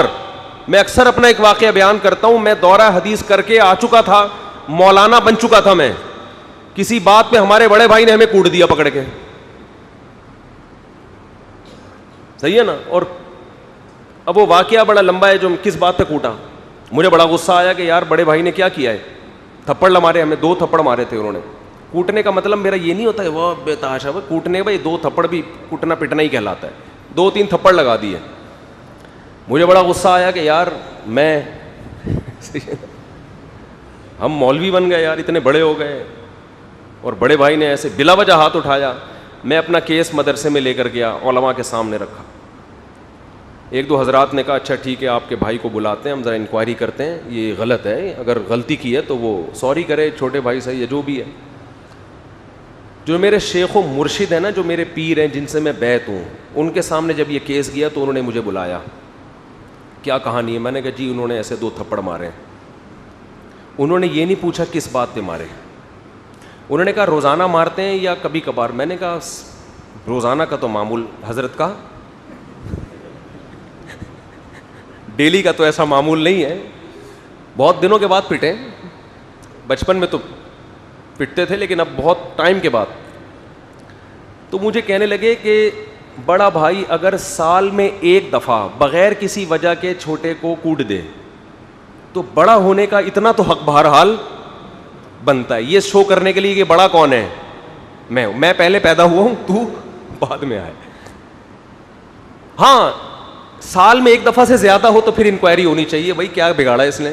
سال میں 1 دفعہ یہ بتانے کے لیے کہ بڑا کون ہے, بولو بھائی بڑا میں ہوں, تو بعد میں پیدا ہوا ہے, میں تجھ سے پہلے پیدا ہوا ہوں. تو یہ شو کرنے کے لیے اگر سال میں 1 دفعہ کوٹ دے تو بڑا ہونے کا اتنا تو رائٹ, یعنی اتنا تو اس کو حق دینا چاہیے نا. دیکھو دوست بھی جب دوست کو مارتا ہے تو آپ پوچھتے ہیں کیوں مارا, وہ اگر ریزن بیان نہ کرے تو اس سے سزا لی جائے گی. تو دوست میں اور بڑے بھائی اور باپ میں فرق, بولو نا یار کیا ہو گیا. دوست میں اور بڑے بھائی میں فرق ہونا چاہیے کہ نہیں ہونا چاہیے, باپ میں اور دوست میں فرق ہونا چاہیے کہ نہیں ہونا. تو یہی تو فرق ہے, دوست 1 دفعہ بھی گالی دے گا ریزن پوچھی جائے گی, باپ کے 5-6 تھپڑ وہ معاف ہیں, وہ کیا ہیں. ساتھ میں بھی پوچھو ابا بس 6 تھپڑ کھا لی, اب ساتھ میں وجہ بتاؤ, میں تو نہ دوسری شادی کر رہا ہوں نہ پہلی شادی کر رہا ہوں, آپ مجھے کیوں مار رہے ہیں. ابا آج کل اسی باتوں میں مارتے ہیں بچوں کو, تو نام کیوں لے رہے شادی کا, تو شرم نہیں آتی, اتنا بڑا ہو گیا پھر بھی شادی کی باتیں کر رہے ہیں بھائی. یعنی اس کو یہ کہتے اتنا سمجھدار ہو گیا پھر بھی, بچہ ہوتا تو چلو ہم کہتے بچکانہ حرکتیں کر رہا ہے, اتنا بڑا ہو گیا تو پھر بھی 40 سال کا ہو گیا بھی تجھے شرم نہیں آتی شادی کی بات کرتے ہوئے. پہلی کی بات کر رہا ہوں, پہلی شادی کی.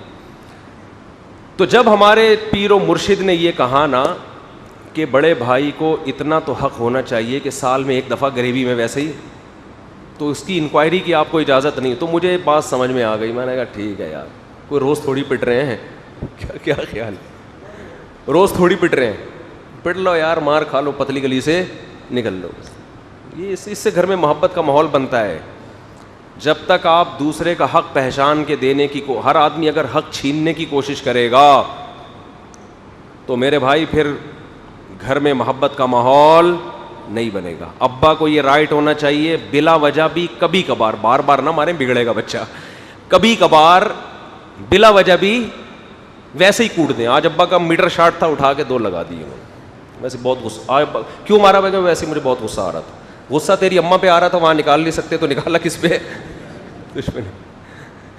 اور ایسا ہوتا ہے, لوگ بتاتے ہیں کہ ابا کو جب ہماری اماں پہ غصہ آتا ہے تو ہمیں کوٹتے ہیں پکڑ کے, مجھے شکایت کر رہے ہوتے ہیں. تو میں کہتا ہوں چلو یار تمہاری ماں پیٹنے سے بچ گئی, اس سے بڑی خوشی کی بات کیا ہو سکتی ہے. اس پہ خوش ہو کہ میری اماں الحمدللہ محفوظ ہیں. تمہیں تو جا کے ابا کو کہنا چاہیے ابا جب بھی اماں کو کوٹنے کا دل چاہے مجھے کوٹ دو پکڑ کے, ٹھیک ہے نا. باپ کی مار تو یار یہی تو چیزیں آخرت میں کام آئیں گی. برداشت کرو, برداشت. ہاں ابا کو اسلام نے یہی کہا ہے کہ بچوں کو کوٹو پیٹو نہیں, محبت دو. بڑے بھائی کو یہی کہا ہے کہ چھوٹے کو عزت دو. لیکن ہمارا جو لبرل طبقہ ہے یہ سارے خاندانی نظام کو کیا کر رہا ہے, برباد کر رہا ہے. بڑے چھوٹے, ہم تو علماء حکیم الامہ کی مجلسوں میں دیکھو, بڑے عالم تھے, بزرگ تھے, وہ تو عام آدمیوں کو بعض دفعہ ڈنڈے سے مار دیا کرتے تھے. ڈنڈا مارتے تھے اس کو جب زیادہ تنگ کرتا تھا, تو لوگ کوئی بد زبانی نہیں کرتے تھے, کہہ رہے ہیں بڑے بزرگ ہیں یار انہوں نے تھپڑ لگا دیا, مار کھاتے تھے, کہہ رہے ہیں یار بڑے بزرگ کی تھپڑ ہے, یہ تو ثواب ہے اس میں. ایک آدمی آیا حضرت مولانا اشرف علی تھانوی رحمۃ اللہ علیہ کے پاس اور کہنے لگا مجھے ایک دودھ والی سے عشق ہو گیا ہے. دودھ والی کو کیا کہتے ہیں؟ گھوسن. گاؤں میں پہلے ہوتی تھی نا, دودھ کا بزنس ہوتا تھا. تو کہہ رہا میں علاج چاہتا ہوں, میرے دل سے اس کا عشق نکل جائے. تو حضرت نے اس کو علاج, بزرگ تھے, پیر تھے, تو بزرگوں کا کام پہلے یہ ہوتا تھا کہ لوگوں کے دل سے ناجائز ناپاک عشق نکالیں. تو حضرت نے اس کو علاج بتایا کہ دیکھ تو وہاں جایا بھی نہ کر, اس کا تصور جان بوجھ کر دماغ میں مت لے کر آ, نہ اس سے بات چیت کر, فی الحال اس یہ پرہیز ہے. اس نے کہا یہ تو نہیں ہو سکتا, مجھے تو دودھ کی ضرورت بالکل بھی نہیں ہوتی, صرف اسے دیکھنے کے لیے دودھ خریدنے جاتا ہوں وہاں پہ, یہ نہیں ہو سکتا. علماء کا احترام تھا اس زمانے میں, بڑے بزرگ تھے, انہوں نے تھپڑ لگا دیا کھینچ کے, زور سے ایک تھپڑ مارا کہ جب تو نے ہماری ہدایات پر عمل کرنا ہی نہیں ہے تو ہم سے علاج کے لیے ہمارے پاس آیا کیوں ہے؟ جیسے ایسا ہی ہے جیسے ڈاکٹر کے پاس جاؤ, مجھے بخار ہے میں کیا کھاؤں, ڈاکٹر کہ یہ کھاؤ گا, یہ تو میں نہیں کھاؤں گا, تو ڈاکٹر تھپڑ لگائے گا کہ نہیں؟ تو میرا ٹائم ویسٹ کر رہے تھے. ڈاکٹر تھپڑ اس لیے لگاتا وہ کم از کم فیس تو لے رہا ہے نا, یہاں تو فیس بھی نہیں ہے, ٹائم ویسٹنگ کے علاوہ کچھ بھی نہیں.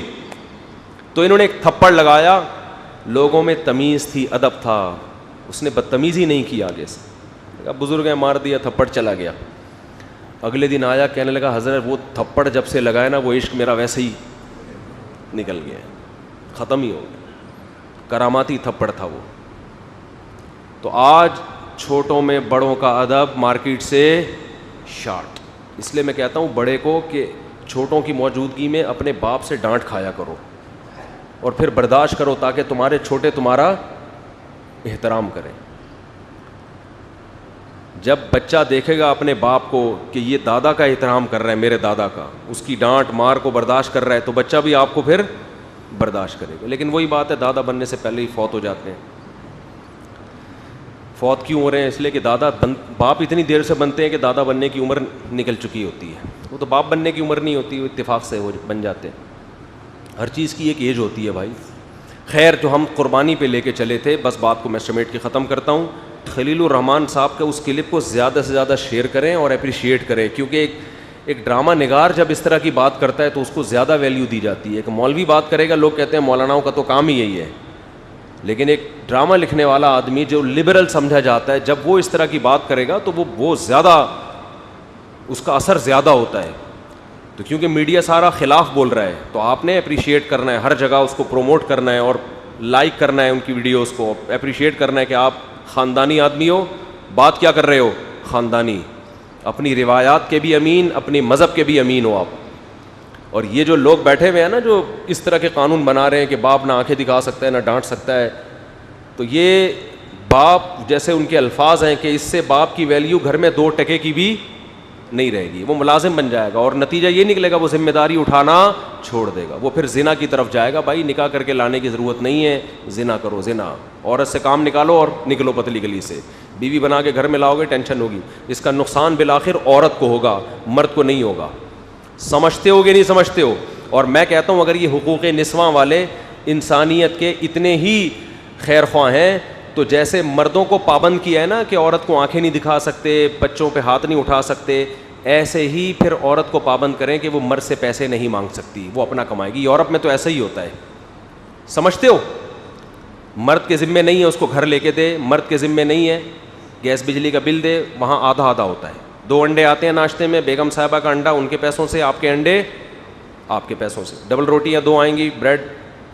تو پھر یہی سسٹم ہوگا, ہر آدمی اخپل زندگی ہوگی. گھر میں جاؤ تو ہمیں کسی سے کوئی لینا دینا نہیں ہے, نہ گیس, سارا تو ہم تو آدھے ہوئے ہیں, ہم تو اسی میں کیا ہو گئے. ہمارے یہاں مرد اپنے لیے گھر نہیں بنا رہا ہوتا.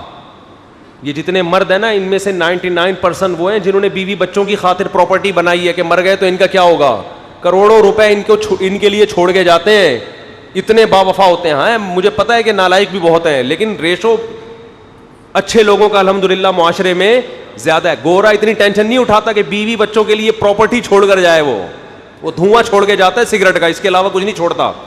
جب مرتا ہے نا تو دھوئیں کی وہ آ رہی ہوتی ہے سگریٹ کی, تو کوئی پوچھے یہ آپ کے ابا کیا چھوڑ کر گئے, وہ کہتے ہیں دھواں چھوڑ کے گئے ہیں بس. یہ ہمارے یہاں پورے گیس کے سلنڈر چھوڑ کے جا رہا ہوتا ہے, وہ پراپرٹی چھوڑ کے جا رہا ہوتا ہے کروڑوں کی, جو بچوں کے کام آتی ہے, بیوی کے کام آتی ہے.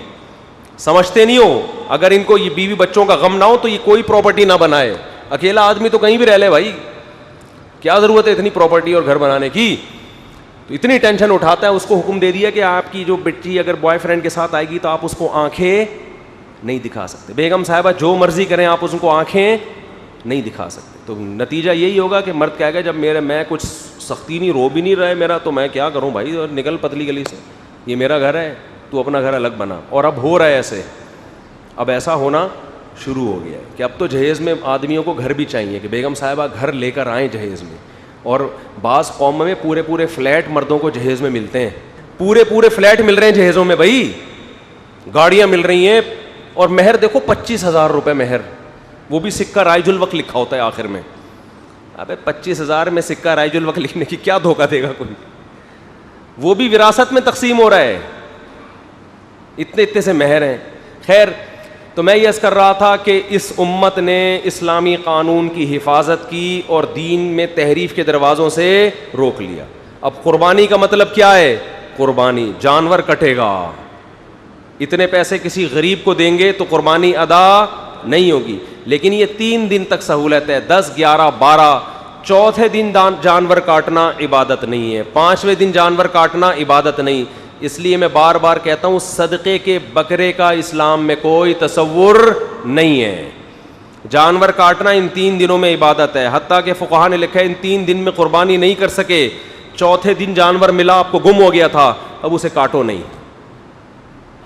اب قربانی کا ٹائم کیا ہو گیا, ختم. اب وہ جانور پورا صدقہ کر دو, اگر کاٹ دیا تو گوشت صدقہ کر دو اس کا. لیکن اب کاٹنا کوئی عبادت نہیں ہے, وہ قربانی نہیں کہلائے گی, اب صدقہ کرنا پڑے گا. سمجھ رہے ہو کہ نہیں سمجھ رہے, اب صدقہ کرنا پڑے گا آپ کو. تو صدقہ عام دنوں میں عبادت ہے, 3 دن گزر جائیں صدقات و خیرات, اس میں جانور کاٹنا عبادت نہیں. اور ان 3 دنوں میں نبی صلی اللہ علیہ وسلم نے فرمایا اللہ کو جانور کا خون بہانے سے زیادہ کوئی عمل محبوب نہیں ہے. تو اس لیے قربانی خوش دلی کے ساتھ کیا کریں, اور یہ لبرل لوگوں کی باتوں میں نہ آیا کریں, اتنا موٹا کٹا اٹھا کے لے آئے, یہ پیسے کسی غریب کو دینے کے لیے پورا سال ہے. اور اللہ کا شکر ہے جو قربانی خوش دلی سے کرتے ہیں وہ غریبوں کی مدد بھی خوش دلی سے کرتے ہیں. اور جو قربانی پہ اعتراضات کر رہے ہیں نا, ان کی آپ انکوائری کریں گے پورے سال کسی غریب کی مدد کی ان کو توفیق نہیں ملی. جس کا دل یہاں بڑا ہے وہاں بھی اسی کا دل بڑا ہوتا ہے. جو یہاں اتنا بڑا کٹا لے کر آ رہا ہے اس کا مطلب کنجوس نہیں ہے, بڑا دل ہے, اللہ کو خوش کرنے کے لیے اچھا جانور ذبح کر رہا ہے, تو اس کا مطلب یہ اللہ کو خوش کرنے کے لیے غریبوں کی مدد بھی یہ اچھے طریقے سے کرے گا, کیونکہ دونوں میں اللہ کی رضا مقصد ہے. تو اللہ نے گنجائش دی ہے, اچھا جانور لائیں, شو بازی نہیں ہونی چاہیے, دکان پکوڑوں کی باتیں کروڑوں کی, پیسے ہیں نہیں, قرضے لے کے اتنا بڑا بیل لے آئے کہ محلے والے بولے ماشاء اللہ, اس کے بعد وہی کٹائے, باقی پورے سال پھر گھر میں تانے. قرآن نے کیا کہہ رہا ہے کہ نہ اتنے کنجوس بنو کہ ہاتھ گردن سے باندھ لو, نہ اتنا ہاتھ پھیلاؤ کہ کل دوسروں سے بھیک مانگنی پڑے, تو اپنی چادر دیکھ کر پاؤں پھیلائیں. ہر ایک کی چادر دوسرے سے مختلف. لوگ کہتے ہیں 20 لاکھ کا بیل کاٹ دیا, کتنا اسراف ہے. میں کہتا ہوں بھائی اس کی 1 کروڑ 2 کروڑ روپے اس کی آمدن ہے, اس کے لیے 20 لاکھ 20 روپے کے برابر ہیں. تو ایک نارمل آدمی کے لیے 20 لاکھ اسراف ہوگا, ایک کروڑ پتی کے لیے 20 لاکھ اسراف نہیں ہوگا. تو اسراف کی ڈیفینیشن ہر ایک کے لیے ایک جیسی نہیں ہے. لوگ کہتے ہیں نا ولیمے میں اتنا کھلا دیا اسراف ہے. بھائی غریب آدمی ولیمے میں زیادہ کھلائے گا اسراف ہے, کروڑ پتی ولیمے میں کم کھلائے گا تو کنجوسی ہے. تو اسراف ہر ایک کے حق میں الگ ڈیفینیشن ہے اس کی, سمجھتے ہو بات کو. تو اس لیے نہ دیکھا کرو 20 لاکھ 40 لاکھ, اس کا ہیڈ ایک ہے بھائی. آپ کو اللہ نے جتنی حیثیت دی آپ اس حساب سے کر لو. زیادہ آمدن نہیں ہے, ایک گائے میں حصہ ڈال دو, اور گائے بھی ایسی ہو جس میں سوچنا پڑ رہا ہو کہ اس میں حصہ ہے کہ بھی نہیں ہے. ایک دفعہ میں گائے لے آیا, اتنی چھوٹی سی تھی کہ اس میں 7 حصے تھے نا. تو ایک صاحب مجھے کہہ رہے ہیں اس میں 7 ہو بھی جائیں گے کہ نہیں ہو جائیں گے. میں نے کہا کوشش کرتے ہیں. وہ مل گیا تھا, میں اچھا لگ رہا تھا. تو بعض دفعہ ایسا بھی ہوتا ہے, تو بعض دفعہ اتنا بڑا بچڑا ہوتا ہے کہ دل چاہتا ہے کہ کاش اس میں 14 حصے ہوتے. تو جیسی اللہ نے اوقات دی ہے, حیثیت دی, اس حساب سے لے کر آؤ. اپنی حیثیت کو ملحوظ رکھو اور خوش دلی کے ساتھ قربانی کیا کرو. اور جانور پہلے لے آؤ تاکہ اس کی کھلائی پلائی بھی ہو, صحیح ہے نا, اس کو نہلائی دھلائی بھی ہو, اس کے ساتھ سیلفیاں بھی ہوں, ٹھیک ہے نا. اور اس سے تھوڑی محبت بھی پیدا ہو جائے. جب محبت ہوگی تو کٹنے میں تھوڑا غم زیادہ ہوگا, تو اس میں قربانی کا عنصر بھی تھوڑا زیادہ ہے. مجھے یاد ہے بچپن میں ہمارے والد صاحب نے مجھے 3 مہینے پہلے ایک دمبا خرید کے دے دیا تھا قربانی کے لیے. اس دمبے کو میں روزانہ لے جاتا, اس کی سیوا کرتا, اس کو کھلاتا پلاتا, مستنڈا بنا دیا. مجھے اچھی طرح یاد ہے جس دن وہ کٹ رہا تھا میں اس کے سامنے نہیں تھا, میرے آنکھوں سے آنسو نکل رہے تھے اور میں گھر سے باہر چلا گیا. تو یہ قربانی کا عنصر اس میں زیادہ ہے کہ نہیں ہے؟ کیونکہ وہ مجھ سے بہت مانوس ہو گیا تھا. لیکن اللہ نے اس میں جانوروں پہ بھی رحم کیا ہے. ہندو کہہ سکتا ہے اتنا پیارا جانور جو اتنا مانوس تھا کیوں کاٹ دیا؟ نہیں کاٹتے تو اب ویسے ہی بڈھا ہو کے مر چکا ہوتا اب تک. ہندوستان میں ان گایوں کا حال دیکھو جن کو نہیں کاٹتے, بڈھی ہو کے پڑی رہتی ہیں, بھوک پیاس سے مرتی ہیں. تو اللہ نے ان جانوروں پہ بھی رحم کیا ہے. یہ کٹنا ان کے لیے بھی فائدہ مند ہے, ورنہ ان کو کوئی اتنا پروٹوکول دے گا نہیں. ان کی خوراکیں بہت ہیں. انسان جب بوڑھا ہوتا ہے اولاد پال لیتی ہے, جانور بوڑھا ہوتا ہے اس کے بچے نہیں پالتے اس کو, نہ اس کو انسان پالتا ہے نہ بچے پالتے ہیں. انڈیا میں جو گایوں کو ماں بنایا ہوا ہے نا انہوں نے, ذرا آپ یوٹیوب پہ ڈاکومنٹریز دیکھیں, وہ ان کی مائیں جو جن کو گائے کو ماں کہتے ہیں, یہ گائے کس طرح بھوک اور پیاس سے تڑپ تڑپ کے مرتی ہیں, یہ سمجھتے ہو؟ تو اس لیے ان کے حق میں بھی بہتر ہے کاٹ کے کھا جاؤ, یہ ان کے لیے بھی مفید ہے. اللہ تعالیٰ سمجھنے کی عمل کی توفیق عطا فرمائے. ہو گئی؟ آپ سے پوچھ رہے ہیں کہ میری کمائی حلال ہے یا حرام. یہ دیکھیں ڈاکٹروں کو جو میڈیکل کمپنیوں کی طرف سے آفریں جاتی ہیں نا, جو دواؤں کی کمپنیوں کی طرف سے,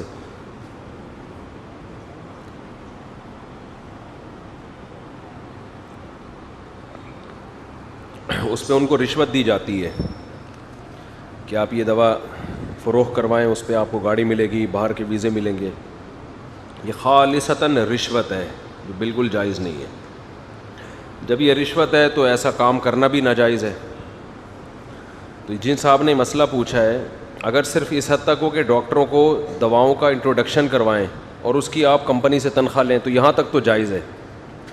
جو ہدیے نذرانے ان کو دیں گے وہ جائز نہیں ہوں گے. اگر آپ کو تنخواہ کس چیز کی مل رہی ہے, کمپنی آپ کو تنخواہ صرف دوا کو انٹروڈیوس کرانے کی دے رہی ہے تو پھر تو جائز ہے. لیکن اگر کام کا بنیادی حصہ یہ ہے کہ ڈاکٹروں کو رشوت کی آفر کرنا, یہ کام کا بیسک حصہ ہے, پھر یہ تنخواہ جائز نہیں ہے آپ کے لیے, تو یہ چھوڑ دیں آپ جاب. پھر عرض ہے کہ میں گرافک ڈیزائن میں فری لانسنگ کر رہا ہوں, فری لانسنگ کا کورس کیا ہوا ہے, اور اب میں خاتون ہیں, انہوں نے پوچھا کہ میں چاہتی ہوں جس میں کلائنٹ کی ڈیمانڈ پر پوسٹر, میگزین, ٹی شرٹ, دوسری چیزیں ڈیزائن کرنی ہوتی ہے, اس میں تصویریں, خاکوں کا استعمال بھی کیا جاتا ہے. مثلاً اسپورٹس پوسٹر میں اسپورٹ مین بنانا ہوگا, پاؤڈر پوسٹر میں عورتیں اور میک اپ وغیرہ کی تصاویر بھی بنانی ہوتی ہیں, لوگوں کو لوگو ڈیزائن کرنا ہوتا ہے. ڈیجیٹل تصویر کی حد تک تو گنجائش ہے, پرنٹڈ تصویر یہ ٹھیک نہیں ہے, اس سے اعتراض کریں. باقی یہ سوال اگر جامعۃ الرشید میں ریٹرن میں لکھ کے بھیج دیں, یہ خاتون جنہوں نے بھی مسئلہ پوچھا ہے, یہ ریٹرن میں لکھ کے بھیج دیں تو ایک پراپر جواب آ جائے گا. اس میں اور بھی کچھ مزید ہمیں بھی اشکالات ہیں تصویر کے حوالے سے, تو ان کو چاہیے دارالفتاح جامعۃ الرشید احسن آباد کراچی, اس ایڈریس پہ پوسٹ کر دیں.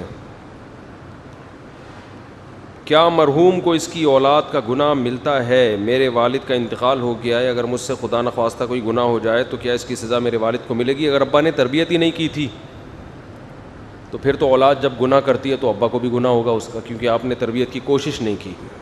اگر ابا نے تربیت کی کوشش کی تھی پھر بھی کوئی نہ سدھرے تو ابا کو گناہ نہیں ہوگا, پھر اگر کوئی گناہ کرے گا تو ابا کو گناہ نہیں ملے گا اس کا. رشتہ طے ہونے کے بعد اگر کوئی ضروری بات کرنی پڑ جائے تو کیا پردے میں رہ کر بات کی جا سکتی ہے جس میں اپنی ترجیحات بتائی جا سکیں؟ جی کی جا سکتی ہے. ضروری بات ہی ہو, زیادہ فری ہونے کی کوشش نہ کریں. تمام دوائیں بچوں کی پہنچ سے دور رکھیں. میں پہلے اپنی بیوی پر شک نہیں کرتا تھا, اب جب سے علماء کرام کے بیانات سنتا ہوں تو نگرانی کی غرض سے بیوی پہ شبہ ہوتا ہے, کیا کروں؟ علماء کو بدنام کر رہے ہیں بلا وجہ.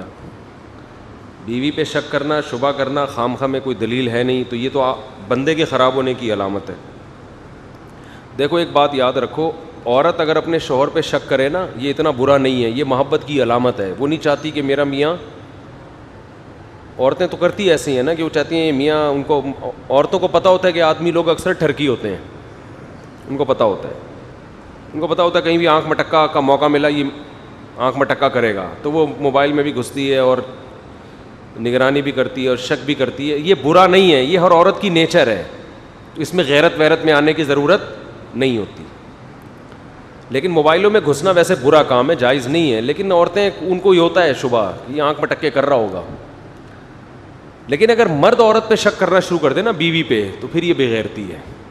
سمجھتے ہو؟ کیونکہ عورتوں کی عادت نہیں ہوتی مردوں سے دوستیاں لگانا. شادی کے بعد جب شادی ہو جاتی ہے نا لڑکی کی، پھر اس کو مردوں میں دلچسپی نہیں ہوتی. پھر اگر وہ مرد میں دلچسپی لے رہی ہے تو یہ بہت ہی بری بات ہے. تو ایسے موقع پہ اگر آپ بیگم کو یہ کہتے ہیں نا مجھے تم پہ شبہ ہے کہ تم کہیں وسیم سے تمہاری دوستی تو نہیں، تو یہ بہت بڑی گالی دے دی آپ نے. سمجھ رہے ہو؟ تو یہ لفظ زبان سے نکالنے سے پہلے 100 دفعہ سوچے کہ یہ چھوٹا مطلب نہیں ہے، یہ چھوٹا لفظ نہیں ہے. آج ایسے کیسز آتے ہیں ہمارے پاس. بھائی جب تک آپ کو یقین نہیں ہے، ٹھوس ثبوت نہیں ہے، خام خواہ میں بیوی پہ یہ کہنا کہ مجھے شک ہے تم پر، یہ بہت بڑا، اس سے شریف عورت، خاندانی عورت پہ آپ نے گویا پہاڑ گرا دیا. سمجھ رہے ہو؟ بہت بڑا پہاڑ گرا دیا آپ نے اس کے اوپر. اس سے اس کے بھائی، ماں اور یہ سب لوگ بہت تکلیف میں آتے ہیں. تو اس لیے عورت کے بارے میں یہ الفاظ کہنا، بیوی کو کہنا کہ مجھے تم پہ شک ہے، یہ بہت بڑی گالی ہے. اور عورتیں تو کہتی رہتی ہیں میاں پہ، پتہ نہیں یار آپ موبائل میں یہ وسیم سچی مچی کا وسیم ہے، یہ جو سہیل، ہمارے سہیل بھائی بیٹھے ہوئے ہیں، یہ کہیں سہیلی تو نہیں ہے جس کو شارٹ میں سہیل لکھا ہوا ہو آپ نے؟ ہے بھائی، بعض دفعہ ایسے ہوتا ہے نا، یعنی شارٹ فارم میں مرد نے لکھا ہوا ہوتا ہے اور ہوتی وہ شی ہے، لیکن ہی کے آگے 2 نقطے لگائے ہوئے ہوتے ہیں. یہ فرض کیا ہوتا ہے کہ جو ہی میں 2 کے تو میری نظر میں وہ شی ہوگی. تو مردوں نے ایسے کوڈ رکھے ہوئے ہوتے ہیں. ٹھیک ہے. اور خاص طور پہ کوئی مرد میرے بیان میں بیٹھتا بھی ہو تو اس کی بیوی کو تو ویسے ہی اطمینان نہیں ہوتا، پتہ نہیں 4 شادیوں کے چکر میں کہاں کہاں دوستیاں لگائی ہوئی ہوں گی. حالانکہ ہم دوستیوں کو حرام کہتے ہیں، دوستیاں لگانا جائز نہیں ہے. لیکن مرد جو ہے نا، ہمارا آدھا بیان لیتے ہیں، آدھا نہیں لیتے. شادیوں والا لے لیتے ہیں، دوستیوں حرام ہے یہ والا نہیں لیتے ہم سے. یہ وہیں اپنے یہ لبرل لوگوں سے لیتے ہیں، آدھا اسلام اور آدھا مغرب. تو پورے اسلام کو فالو کرو بھائی، اسلام میں دوستیاں نہیں لگا سکتے آپ. تو میں یہ عرض کر رہا تھا کہ عورت اگر شوہر پہ شک کرتی ہے تو یہ تو نیچرل ہے ایک قسم کا، یہ ہر عورت کرتی ہے، یہ اس کی غیرت ہے، یہ اس کی محبت ہے کہ وہ نہیں چاہتی میرا میاں کہیں بھی آنکھ مٹکا کرے. اور اس کو پتہ ہے عورتوں کو کہ مردوں کے کام ہوتے ہیں یہ آنکھ مٹکے. سمجھتے ہیں کرتے ہیں تو سمجھتے کیوں نہیں؟ معذرت، یعنی آپ لوگ کے علاوہ کی بات کر رہا ہوں. جبکہ عورتوں کا یہ کام، اکثر عورتیں ایسی نہیں ہوتی. جب شادی ہو جاتی ہے تو ان کی نظر میں اپنا میاں ہی ہوتا ہے، میاں کے علاوہ کوئی اور نہیں ہوتا. تو اس کو یہ الفاظ کہنا، ایک خاتون نے بتایا کہ میرے میاں نے مجھے فون کیا، انگیج جا رہا تھا کہیں اپنے ماموں چاچے سے بات کر رہی، تو پھر فون پہ کہتا ہے مجھے لگتا ہے تم کسی سے بات چیت کرتی ہو، مجھے لگتا ہے تمہارا کسی سے چکر ہے. یہ بہت کڑوا جملہ ہے، عزت دار عورت نہیں برداشت کرتی یہ تانے. تو اس لیے وعلیکم السلام، کیا حال ہے بھائی؟ ہاں اچھا ماشاء اللہ سعودی عرب سے آئے ہو؟ زبردست. اس لیے ماسک لگا ہوا ہے آپ کے؟ اس لیے ماسک لگایا ہوا ہے. اچھا چلو شاباش، بیٹھ جاؤ. ٹھیک ہے. تو کیا کہہ رہا تھا میں؟ ہاں، تو یہ جو ہے نا اتنا ہلکا جملہ نہیں ہوتا ہے ایسے ہی پارسل کر دینا. تو یہ جو نہیں لکھا ہے، میں علماء کے بیانات جب سے سن رہا ہوں بیوی پہ شک کر رہا ہوں، غلط کر رہے ہیں علماء. ایسی کوئی بات نہیں کرتے اور نہیں کریں شک. نگرانی کرنا الگ چیز ہے، شک کرنا. نگرانی تو اپنی اولاد کی بھی ہوتی ہے، سب کی ہوتی ہے نگرانی. نگرانی تو حکومت عوام کی بھی کرتی ہے. تو یہ تھوڑی ہوتا ہے کہ سارے غلط ہیں.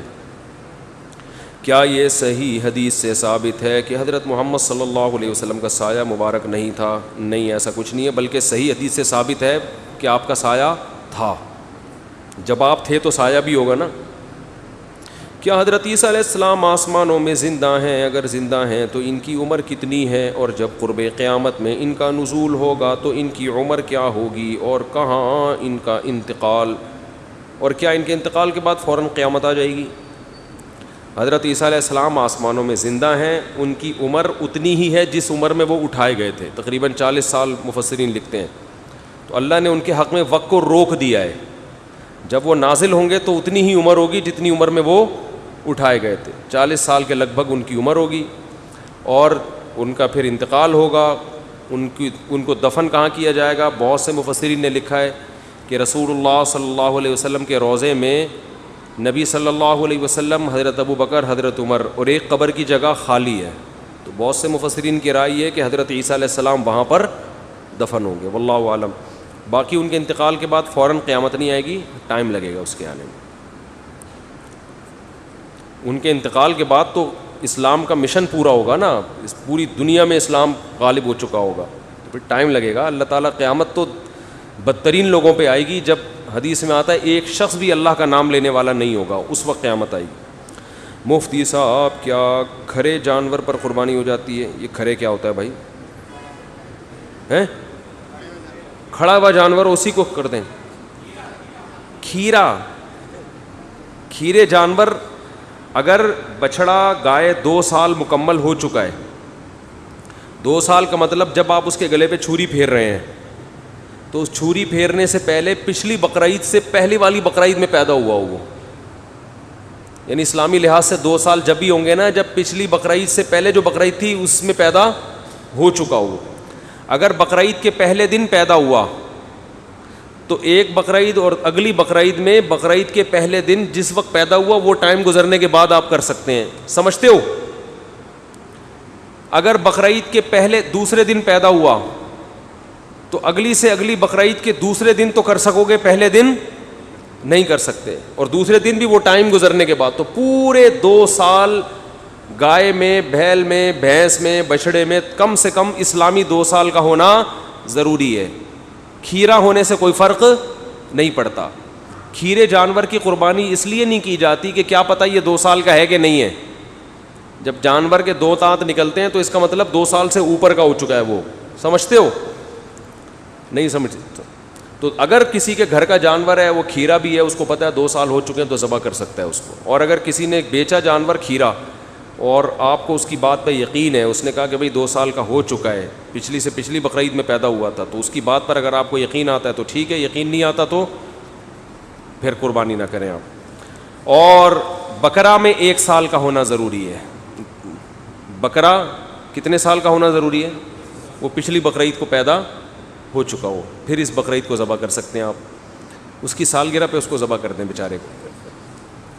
اور دمبا جو ہے, بھیڑ اور دمبا, اصول یہ ہے کہ یہ بھی 1 سال کے ہوں گے تو قربانی جائز ہے. لیکن اگر دمبا موٹا تازہ ہے تو 6 مہینے کا بھی چلے گا. وہ 6 مہینے سے کم کا تو چل نہیں سکتا. 6 مہینہ ہے لیکن موٹا تازہ اتنا ہے کہ دیکھنے میں کتنا لگتا ہے؟ سال کا. جیسے ہمارے یہاں بھی بہت سے ایسے لوگ ہیں 15 سال کے ہوتے ہیں لیکن ماشاءاللہ ایسے موٹے تازے ہوتے ہیں کہ 40 سال کے دیکھنے میں, بولو نا, 40 سال کے لگ رہے ہوتے ہیں ماشاءاللہ. اللہ نے بڑا نوازا ہوتا ہے ان کو, وہ بہت زیادہ ہوتے ہیں. تو جانوروں میں بھی ایسے ہوتا ہے کہ 6 مہینے کا دمبا ہے مگر اتنا کھلائی پلائی اس کی ہو چکی ہے کہ اگر اس کو چھوڑ دیا جائے سال والے دمبوں میں تو اس کو فرق نہیں لگتا ہو, تو ایسے دمبے کی قربانی بھی جائز. سمجھتے ہو؟ اور یہ بھی بتا ہی دیتا ہوں, کھڑے کھڑے جانور کی قربانی پوچھا تو نہیں ہے. بعض دفعہ بیل بچھڑے بہت ہی, وہ میں نے بتایا تھا نا, بچے ہمارے کہہ رہے تھے کوئی معصوم سی گائے لے کر آئیں, تو میں حیران, یہ معصوم گناہوں سے پاک کون سی گائے ہوتی ہے؟ تو وہ کہہ رہے تھے وہ لڑائی جھگڑے والی نہ ہو, تو ایسی جانور. تو بعض جانور بڑے ہی کھڑوس قسم کے ہوتے ہیں, وہ قابو میں نہیں آتے, ان کو گرانے کی کوشش میں 10-15 آدمی گر چکے ہوتے ہیں.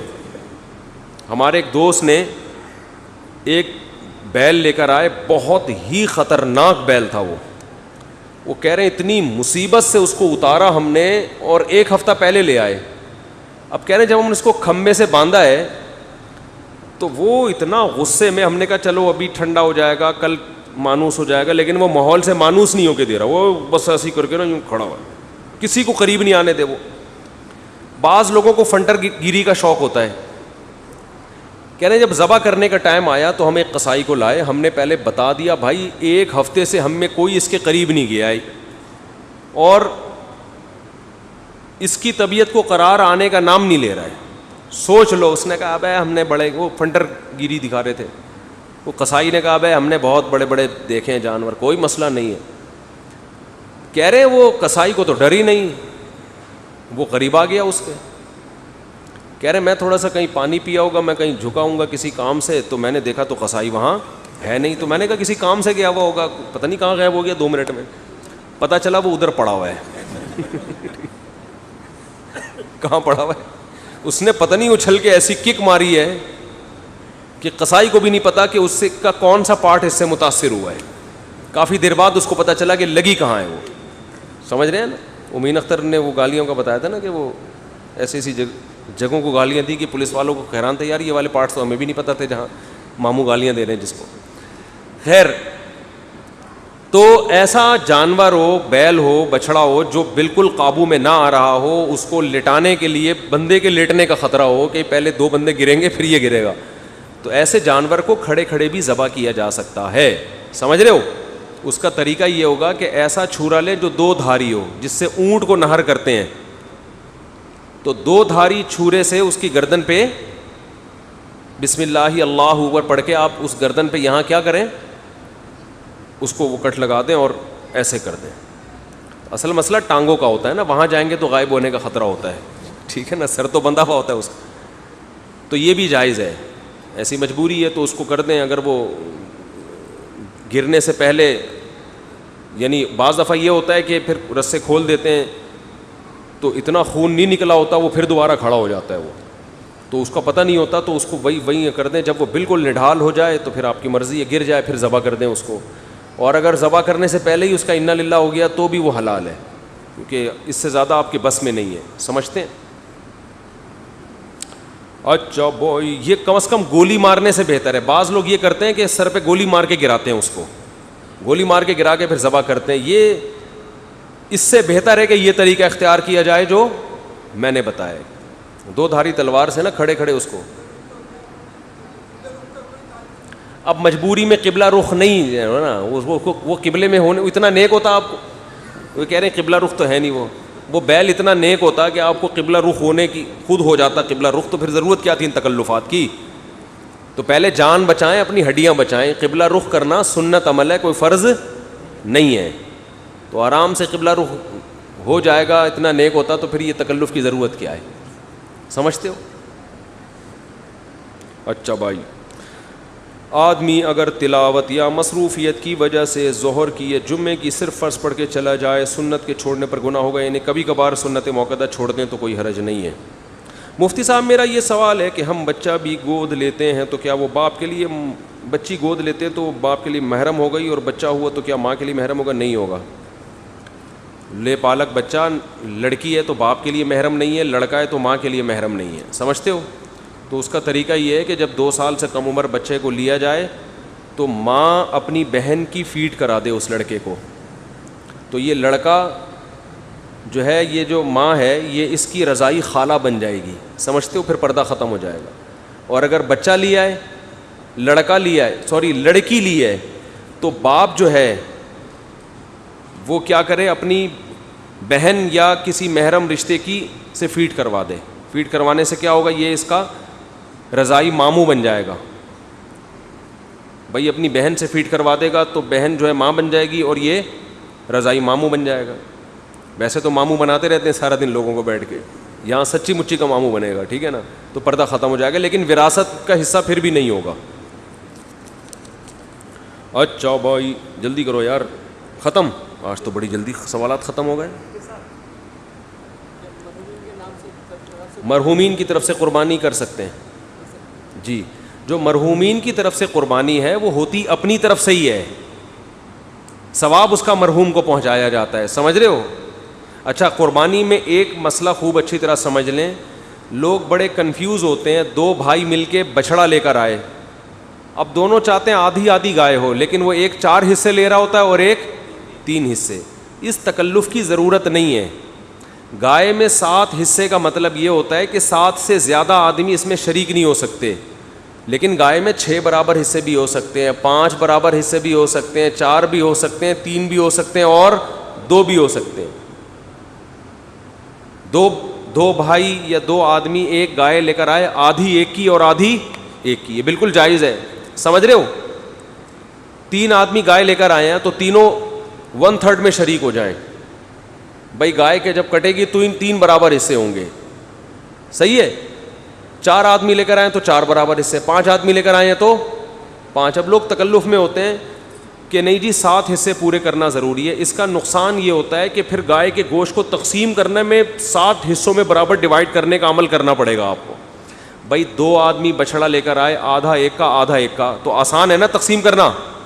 گوشت مکس کیا, 2 حصوں میں ڈیوائڈ کر دیا.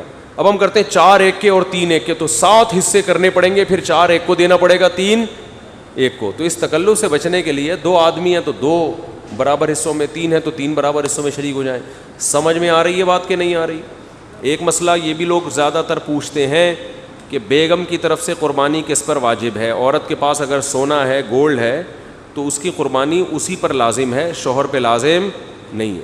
شوہر اگر اس کی اجازت سے کر دے تو نور لنا نور, اچھی بات ہے, نہیں کرے تو شوہر ذمہ دار نہیں ہے. کر لینی چاہیے اگر اللہ نے گنجائش دی ہے, ثواب بھی ملے گا. وہ گوشت بھی تو خود ہی کھانا ہے نا. بیٹھ کیا پوچھ رہے ہیں آپ؟ ہاں, قربانی کا گوشت جب گائے وغیرہ کے گوشت کو ڈیوائڈ کیا جائے گا تو گوشت کی تقسیم میں یہ ضروری ہے کہ ہر حصے میں کم از کم کلیجی یا پائے ملائیں, کیونکہ گوشت سودی اموال میں سے ہے. سود, دیکھو جب گوشت میں تقسیم کا عمل ہوتا ہے تو اصل میں خرید و فروخت کا عمل ہو رہا ہے کہ میں اپنا حصہ آپ کو بیچ رہا ہوں, آپ اپنا حصہ مجھے بیچ رہے ہیں. تو گوشت جب گوشت کے بدلے میں بکے گا تو اس میں برابری ضروری ہے. ایک بوٹی بھی کہیں زیادہ چلی گئی تو سود میں داخل ہو جائے گی وہ.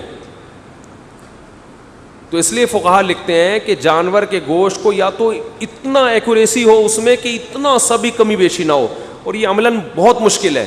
تو اس کا طریقہ یہ ہے کہ گوشت میں کلیجی ملا دیں آپ 7 حصوں میں.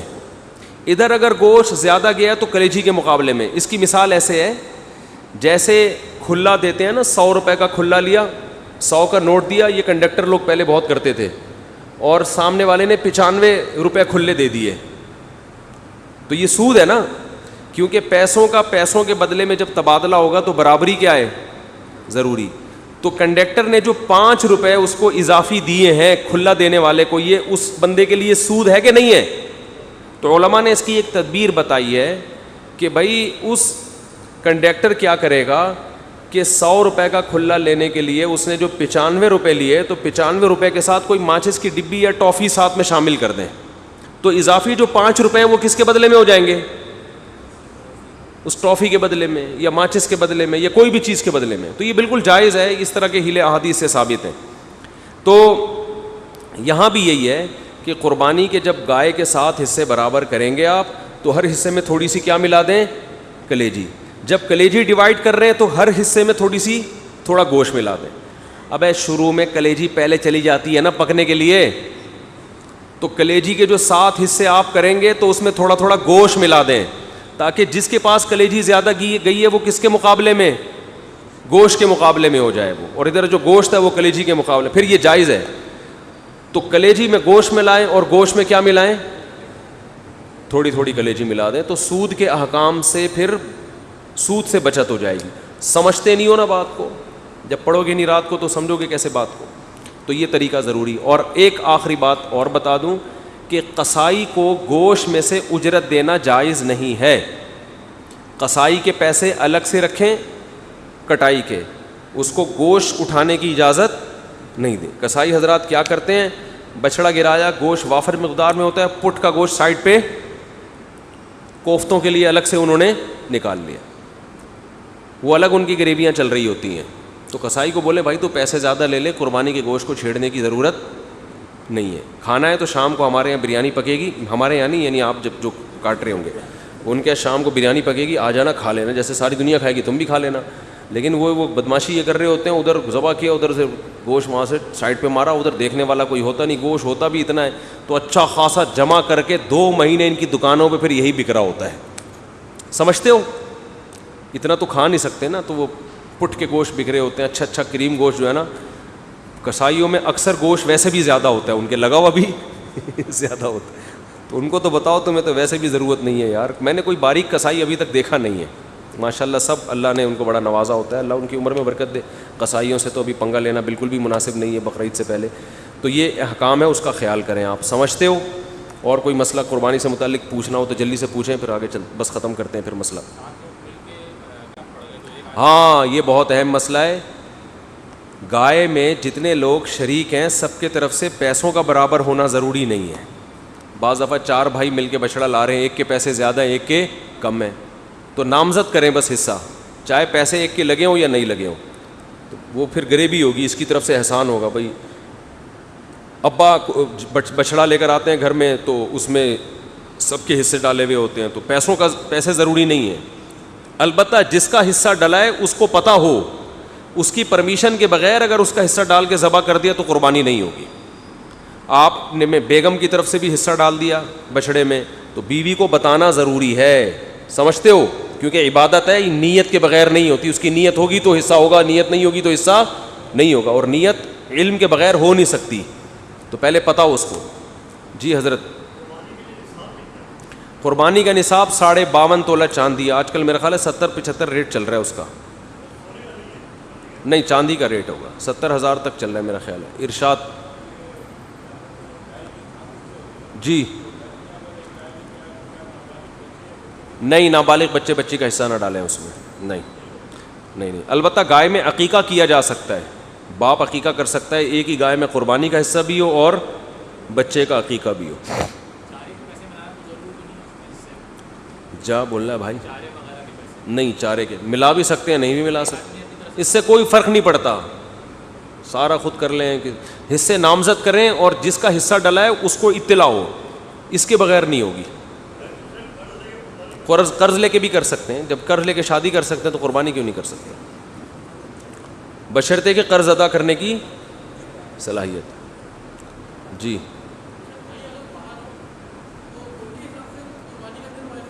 نہ یہ بہت اہم مسئلہ ہے. امریکہ میں عید فار ایگزامپل 1 دن پہلے ہو رہی ہے، وہ اگر یہاں قربانی کرے گا امریکہ والا تو یہاں بھی قربانی کا دن ہو وہاں بھی ہو. سمجھ رہے ہیں؟ یعنی وہاں 1 دن پہلے ہو گئی تو آپ نے وہاں کے حساب سے یہاں 1 دن پہلے ہی جانور کاٹ دیا، قربانی نہیں ہوگی. تو یہ ضروری ہے کہ، اور اسی وجہ سے یہاں دوسرا دن ہوگا تو سب جگہ پوری دنیا میں قربانی جائز ہوگی، کیونکہ کسی جگہ تیسرا دن ہوگا، کسی جگہ پہلا دن ہوگا، کسی جگہ. تو ایسے دن کریں جب سب جگہ پر ہو. نہیں باہر والا اگر کوئی قربانی کر رہا ہے تو پھر یہاں دوسرے دن کریں آپ. سمجھتے ہو؟ اور کوئی مسئلہ تو نہیں کسی کا؟